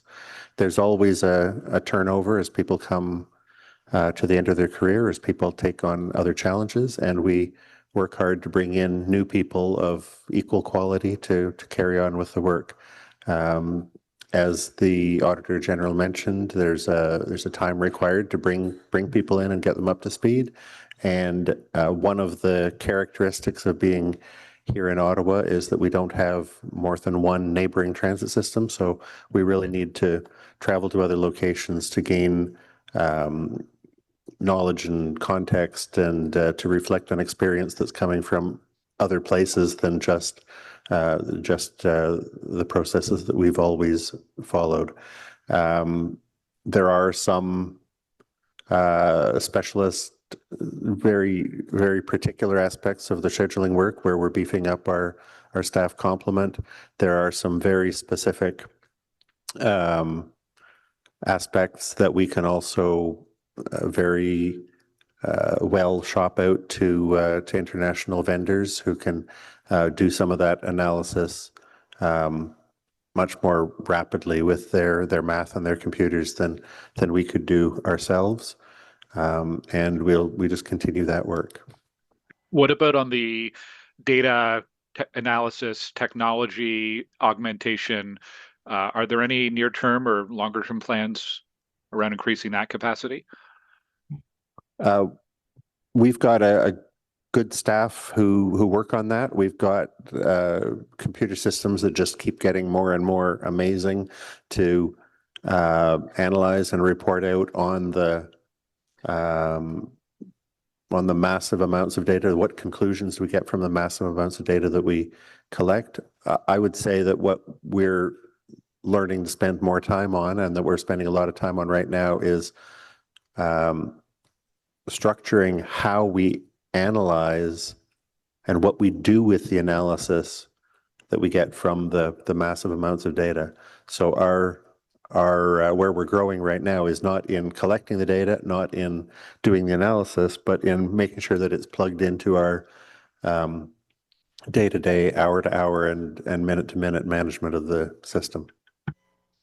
Okay, well, I do think it's an important area, and I'd like to encourage you to bring forward updates as appropriate to Transit Committee in that aspect. And the other thing I wanted to touch on was there are two recommendations. We've spoken a lot about them. Recommendations 6 and 7, which are around prioritizing transit objectives and updating and consolidating service standards.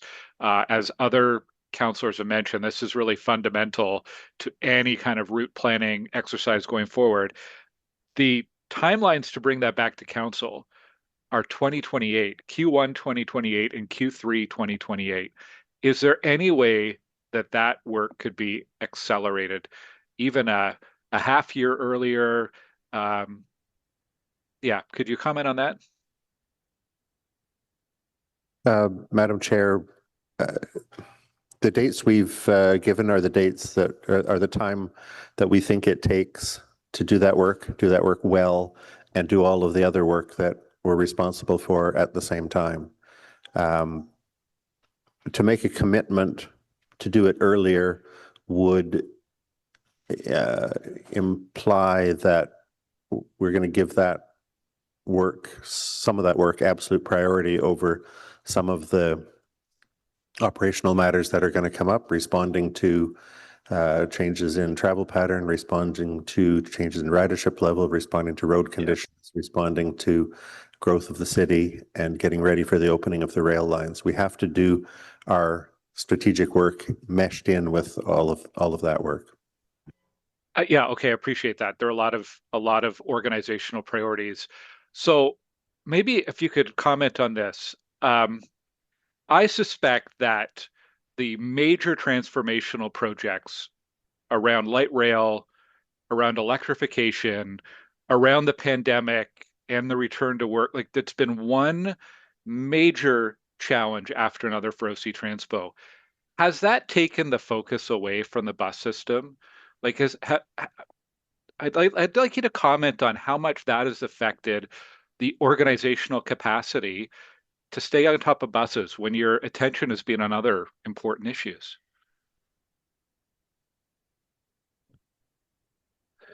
Through the chair, I think to answer that, it's not an easy answer.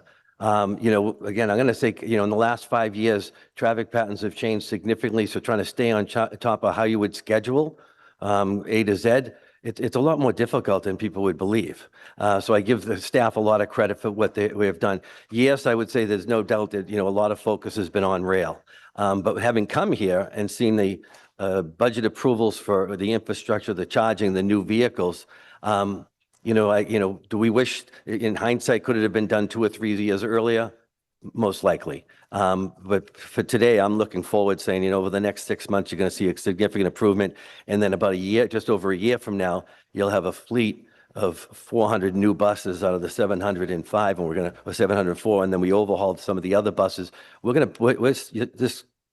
This group has set the stage for real good service in the very near future. Okay, thank you, Chair. Thank you. Councillor Leeper. Thank you very much. So I want to come back to the service standards discussion, as a number of councillors have. And I heard your comment, Mr. Leary, one that I agree with entirely, that OC Transpo's focus is going to be on delivering the service that we advertise. The bus is supposed to come at 12:20. The bus will be there at 12:20 or 12:21, somewhere around there. But we've talked this morning in the context of the auditor's report about a number of other potential service standards to which we might adhere. There's been discussion about things like overall travel time. Distance to stops has come up a few times this morning. How far are people walking? We've heard from residents who have significantly further to get to a stop as a result of new ways to bus. And frequency. Frequency is really important to a lot of us. To what extent will your new service standards that you're hoping to start reporting on and that you're going to be in front of us with in 2027 include those kinds of service standards as well? Because I hear the very laser focused, probably appropriately so, reliability discussion, but I am looking for OC Transpo to be very cognizant of all these other things that we need to provide as well. Through the chair, I think what you're going to hear a lot from me talking about over the course of the next month, few months, is going to be matching capacity to demand. As we get reliability together, we have to get a better understanding of where the demand is and then the reliability of service so we can see where we need to put additional vehicles. For me, that's critical. And then what we also do in working with Pat and his team is do some comparisons of other transit systems of what their policies and procedures are when it comes to setting up, walking distances, for instance. I believe we're in the 400 range. Where I came from in Toronto was the 400 walking range. We're going to take a look at all that. The frequencies, I'm more of a person that believes matching capacity to demand than guaranteeing frequencies in all areas. Because if there's nobody there, I don't like to provide that service. And those are the discussions we'll continue to have with committee going forward. And I don't want to overcommit what we can do, but I want to make sure that everybody has a good understanding of the items that we're looking at.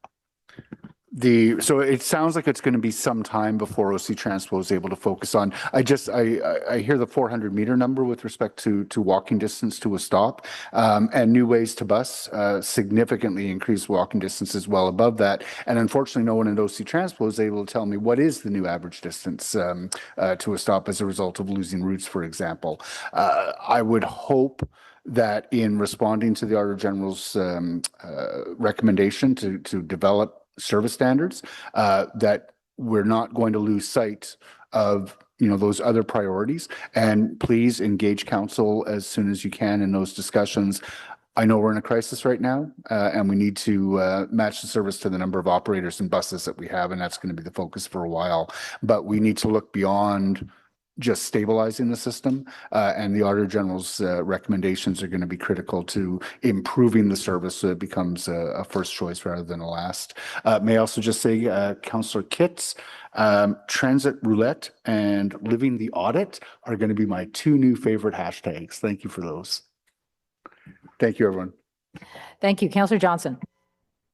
Thank you, Chair, and thank you to staff for answering everyone's questions today.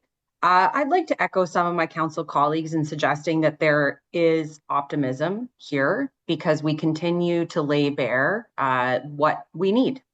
And so we can be discouraged, but we're not in the business of being discouraged as city councillors. We're in the business of solving problems as well as staff. So I'm looking forward to working together to get there. I would suggest that, the trains coming online are an opportunity to stick the landing for the bus routes, because obviously things will have to be recalibrated.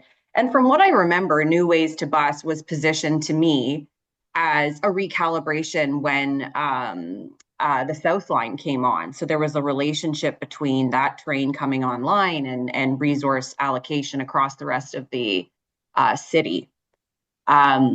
What I would like to know is, the timing of these recommendations. Obviously, there is a lot of good stuff in here for how we govern bus decision-making around the online of the East and West lines.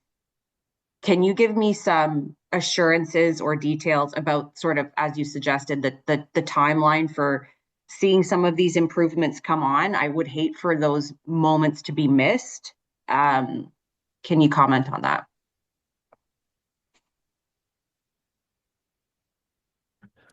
Through the chair. So my understanding of the question then it would be that, when we're opening the East Extension, for instance, how would we be modifying the bus routes in that area? I just want to make sure I understand the question. I apologize. Yes, that's right. So the new ways to bus in 2023 was, in part, obviously, as described in this exercise, as a cost savings approach, as well as a redistribution of resources. I want to know when we get these other routes online, or when we get these other trains online, that we're going to be following the recommendations of this report as we adjust bus service in those areas. Madam Chair, I'll start by saying that we were asked to do three things in the bus route review that led to what was labeled New Ways to Bus. We were asked to revise the route network to be up to date with current travel patterns, which were much more community focused and less downtown oriented than they had been pre-pandemic. We were asked to realign all parts of the transit network to take full advantage of the speed and capacity of the O-train lines, and we were asked to save $10 million. And none of those took precedence over the other. We were directed to, and we did achieve all three of those. But what the timing was for the implementation to knit in the bus routes to the opening of O-train lines 2 and 4 to the south.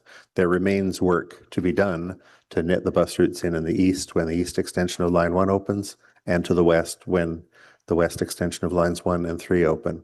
We've had good discussions with the councillors in the east about the changes that we have been planning for the east. We will, because the line's not yet open, we'll be refreshing those conversations with councillors, and also putting the same proposals through the workshop process that Mr. Leary's mentioned earlier. And then we will repeat the same for the extension to the west. I've said at Transit Commission before that we think we'll be talking to councillors on the west and southwest parts of the city about the potential changes in their area around the end of this year, beginning of next year. Okay, very good. So in the report, it sort of talks about how it was felt that the consultation period for New Ways to Bus was shorter than could have been desired. You're taking some of that advice and looking at that in the lens of bringing some of these changes to routes online for east and west then.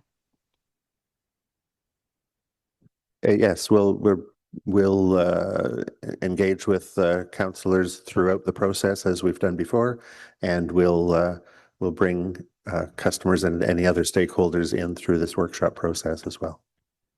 Okay, very good. So yes, I maintain, that more information is better, obviously, for decision making, but also for building trust with our customers and our residents, which I think unfortunately has been lost. When I read in the report, that we're having to, that the recommendation is to build clear service standards that relate to a customer experience and report out on those KPIs that reflect those service standards. To me, that seems like strategic planning 101. And it disappoints me that we've got away from that. And I think residents have felt that because they come to Transit Committee and they hear how everything is going well. But then their lived experience is that they're actually having some real consequences to not being able to get around their city in the way that they need to take care of their families and to have a good quality of life. So what I would like to hear from Mr. Leary is, moving forward, what can we count on in light of some of these recommendations that I think really get to the core of a culture of sort of silence or maybe a little bit of rose-colored glasses when it comes to OC? Like, how are you going to be able to talk to us differently about what you need, what's not working, and what solutions are in front of you? Because I have been concerned since being elected that has not been allowed to happen. So how are you going to do this differently in light of the audit recommendations? Through the chair, the history of myself is that I'm just transparent with all those that I work with and make sure that they, elected officials, know what they need to know to make decisions based on where the finances can be invested. That's what I do, and that's my success in my business has just been doing that. This is a great organization. There's a lot of investment. Right now, I'm just piecing together a lot of the work, the good work that's already been done, and having to be able to give you the assurance that there's a future. The outlook is very positive here. Okay, very good. I certainly would agree that we have a lot of folks in OC Transpo that care deeply. My concern has remained that they haven't been able to speak openly about what they need to deliver that excellence that you describe. So I do expect in light of this audit that we will see a different type of culture come through with senior leadership and with council and committee members. Thank you very much, Chair. If I may, just to add to that, it's also making sure that we demonstrate the customer experience, and the KPIs that we're going to be presenting to the committee can be seen as alarming at times. And that's what council and the committee need to see, to ask the proper questions to assure that proper funding is placed where it's necessary. And that's the transparency that I will be bringing to this organization. It more supports what many of the management know, but sometimes you have to be able to, I'm going to say, sell it and ensure council elected officials that, what they need to invest in. Thank you. Great. Thank you. Councillor Kavanagh. Yeah, thank you very much. And thanks again, Rick, for answering these questions. One other factor, it's not in the report, but this is a major factor in the planning of efficient routes, and that is the return to work and the federal government's role. And I'm thinking about in my own ward, D&D campus, where people aren't taking transit because it's not working for them, and they're supplying them with parking and I just wanted to know how that's taken into consideration with the return to work, or return to office rather, and that's a huge factor as well. And hopefully they'll support us, but I just want to know what those conversations are like right now. And can we make sure we're dealing with one of the recommendations that maybe you can apply that to, because we do want to try to stick to this report. And I'm actually talking to the general manager right now, Councillor Kavanagh.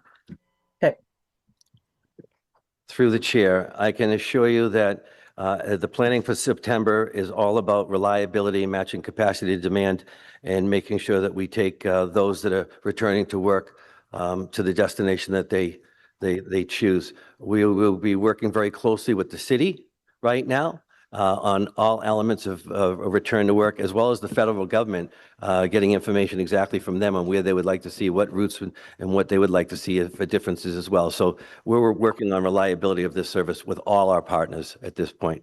There'll be more coming out this summer on what will be presented for the fall.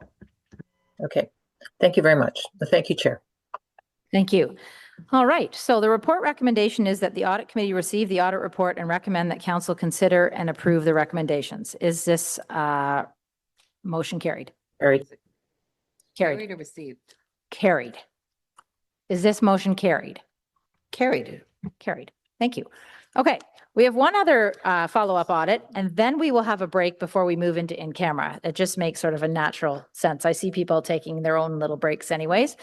Item 5.2 for the follow-up report on the review of the job evaluation process.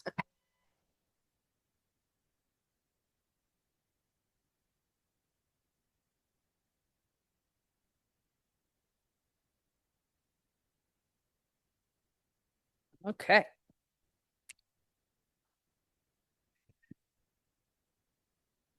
Okay. This is not going to be as exciting. Nobody cares. Our next presentation is related to the results of our follow-up of the review of job evaluation processes. Although we do not normally issue a standalone report of our follow-up work, we felt it was important to highlight to committee the results, given that these recommendations were issued in 2022. Next slide, please. Job evaluation, or JE, establishes the relative value or worth of jobs within an organization. The value of a job is based on an objective, consistent, and rational measurement of job content and requirements. JE is used to provide the basis for an equitable and defensible pay structure, particularly in determining equal pay for work of equal or comparable value. In June 2022, our office conducted the review of job evaluation processes. The scope of this review was limited to the creation and reclassification of management and professional exempt or MPE jobs. The review report highlighted the need to strengthen the governance and control mechanisms within the job evaluation function to ensure it supports objectivity and independence while adhering to job evaluation principles and best practices. This included processes related to and the composition of the rating committee, which is responsible for ensuring internal equity, corporate consistency, and compliance with applicable labor laws. We recently completed the follow-up of the recommendations issued from the report. Of the 9 issued, 7 recommendations were assessed as partially complete, as there were elements of management's committed actions that remain incomplete and continue to present a risk to the city. We will focus the next slides on those assessed as partially complete. Next slide, please. One of the recommendations issued was to formalize the quality assurance or QA process to ensure that it is consistently performed and submitted to the rating committee. Based on our follow-up, we learned that a procedure was developed to formalize the quality assurance process, including addressing feedback before submission to the rating committee. However, based on our review of a sample of job files, we did not consistently see evidence of the quality assurance review and associated resolution of the feedback. As a result, we could not assess whether this process had been fully implemented, particularly as it relates to the review and disposition of the job evaluation specialists' feedback and how they were incorporated into the job documentation package provided to the rating committee. The next set of recommendations were related to the rating committee itself. The review found that the MPE rating committee process was not as robust as it was designed to be, and that opportunities existed to update membership to support the rating committee responsibilities and process. As part of our follow-up, we learned that the rating committee procedure was finalized in December 2025, which formalized the process to support the committee's role and consensus-based decision-making. Based on our limited sample testing, we saw evidence that key elements of the documented process were implemented. However, we learned that the rating committee had been on hiatus since Q2 2025 and therefore could not test whether the rating committee process had been applied consistently and according to the established process. Since our review, the membership of the rating committee has undergone various changes, which included at times a roster of members to draw upon and gender representation. Going forward, we understand that the membership will comprise of 4 members. While this proposed composition does provide significant context and knowledge of MPE jobs across the city, the membership does not have any identified alternates and does not achieve gender balance, as it is currently represented by 3 males and 1 female. I will now pass the presentation on to Audit Principal Ria Khanna for the remainder of the follow-up results. Next slide, please. Thanks, Joanne. We issued a recommendation to establish a standard to ensure that every interim rated job, which are jobs that are assigned a rating by a job evaluation staff member on their initial review, is presented to the rating committee within a specified time period. Based on our follow-up, a service standard was established whereby the finalized job documentation must be presented to the rating committee within 90 calendar days of an interim rating for a final rating decision. With the rating committee on hiatus since Q2 of 2025, interim rated jobs are not being evaluated and the service standard is not being met. As a result, at the time of drafting this report, there were 19 interim rated jobs since 2025 that have not been final rated. Another recommendation issued was to establish a process and criteria for the treatment of exceptions, which are jobs that are directed and do not get submitted to the rating committee, including defining who has the authority to approve exceptions and under what circumstances. Based on our follow-up, we noted that both the current job evaluation policy and job evaluation procedure do not include any guidance on the process and criteria for the treatment of exceptions. Next slide, please. The review found that directed jobs included jobs within human resources with no process in place for additional oversight or challenge. We issued a recommendation to develop and implement a process for the creation and reclassification of human resources jobs that facilitates an independent review and approval process. Our follow-up confirmed that a procedure was issued in December 2025, which required all new and reclassified HR jobs to be evaluated by the rating committee. Since the rating committee's hiatus, HR jobs are interim rated and have not been evaluated by the rating committee. As such, we were not able to verify that all key elements of the job evaluation process for HR jobs have been fully implemented. The last recommendation issued was to develop and implement a risk-based process whereby all MP jobs are independently and periodically reviewed every 5 to 10 years to help ensure that job duties and job descriptions are accurate and aligned to ensure pay equity and proper spending of taxpayer dollars. Based on our follow-up, we noted that a formal procedure was developed in 2023 to guide this periodic review process. However, this has not yet commenced. Next slide, please. This concludes our presentation. You will note in the report that as outlined in management's updates, progress has been made to address the gaps identified. We have not validated these actions, but will do so once management confirms completion of these recommendations. We would be happy to take any questions committee members may have related to this follow-up report. Thank you. Thank you. All right. Questions for the Office of the Auditor General on the audit? Wow. I don't see any questions. All right. Who would be the staff member that's going to take questions if I do go to staff? The person in the back. Okay. We do have a member of staff here to answer questions. So are there questions of staff for this audit?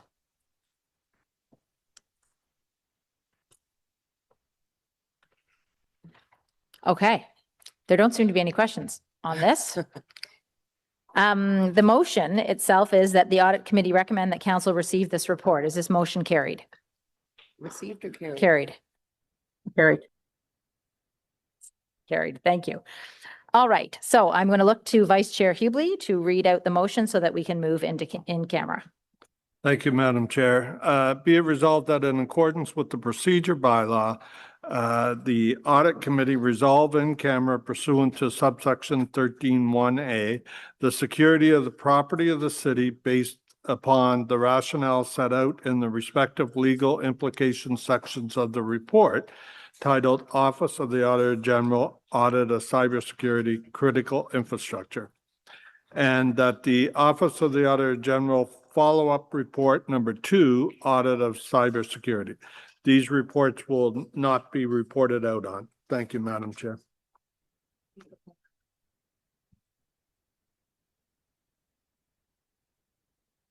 So just for any members of the public who are watching, we are now going to be taking a break and moving to an in-camera session that will not be publicized, but we will come back in public to actually vote on motions in public. All right, so we will see you probably in about, I don't know. We don't know how long the in-camera meeting will go. So I guess I don't know how long that will be. You'll have to just keep watching. All right, see ya.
Audio test.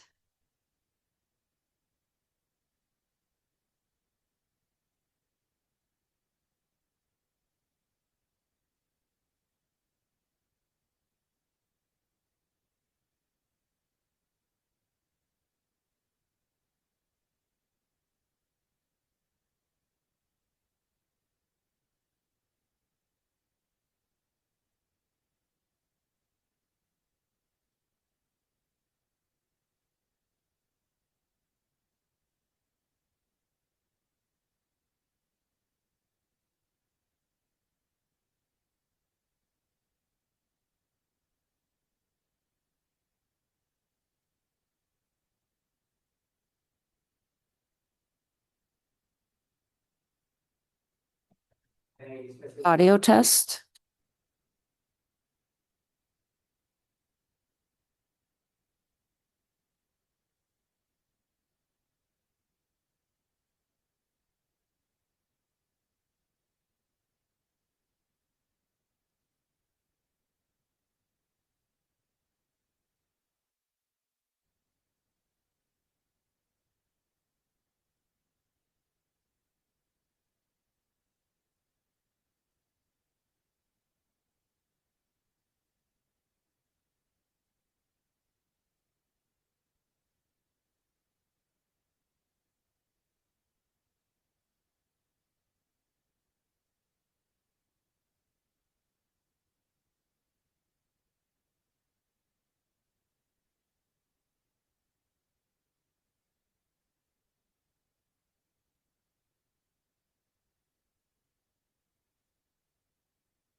Check 1 2, check 1 2.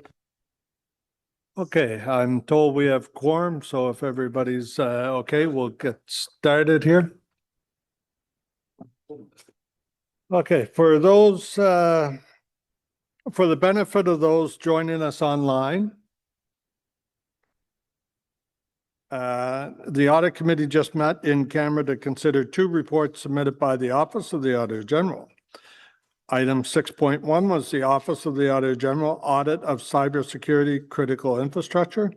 And 6.2 was Office of the Auditor General Follow-up Report on Audit of Cybersecurity. These matters will not be reported out as they relate to subsection 13(1)A, which is the security of the property of the city. During the in-camera session, no votes were taken other than procedural motions and/or directions to staff. So we'll go back to 6.1, which, as previously mentioned, is the Office of the Auditor General Audit of Cybersecurity Critical Infrastructure. Does the audit committee receive the audit report and recommend that council consider and approve the recommendations? Gary? Gary? Office of the Auditor General, follow-up report number 2, audit of cybersecurity. The recommendation is that the audit committee receive the follow-up report and recommend that council consider and approve the recommendation. Is that carried? Carried. Okay, thank you, everybody. I believe that's it. Is there any notices of motions? Chair, Yep. will I be able to have a quick moment to speak? Pardon me? Will I be able to have a quick moment to speak as we had discussed? Absolutely, sure. Go ahead, Auditor General. Thank you very much. I appreciate you indulging me. A couple weeks ago, I shared with members of council the news of the upcoming departure of Joanne, our fabulous Deputy Auditor General, and I'd be remiss if I didn't say a couple of words during her last meeting with us here today. So for those of you who aren't aware, Joanne joined the city in 2001, just shortly after my tenure as Auditor General commenced. Since then, Joanne's been a key member of our team, working on significant audits such as, and I won't list them all, but obviously multiple Lansdowne 2.0 redevelopment audits, supportive housing, the development application review audit, affordable housing, the city's response to the convoy protest, amongst many others. Most of you know that I felt like I won the lottery when I saw Joanne's candidacy was presented to me early on, and I did obviously continue to feel like that throughout the course of her 5 years here with the city. So while Joanne will be greatly missed, I'm very happy to hear and to state that taxpayers will continue to reap the benefit of her expertise just from a provincial lens. So she will be joining the provincial Office of the Auditor General's office as Assistant Auditor General. So I just hope that you join me in wishing Joanne all the best and continued success. Thank you, Joanne. Congratulations. Yep.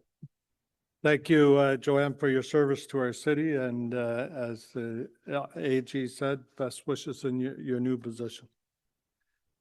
And I don't know how you're going to do it without her. That's why I'm looking for 2 deputies. Okay, so notices of motion, there was none. Anybody have inquiries? No? Okay. Other business? Oh, this is where you were supposed to speak, by the way. Okay, so no other business, and so we're at adjournment, sorry. We need a motion to adjourn? No? Okay. All right, thank you. Okay, thank you, everybody.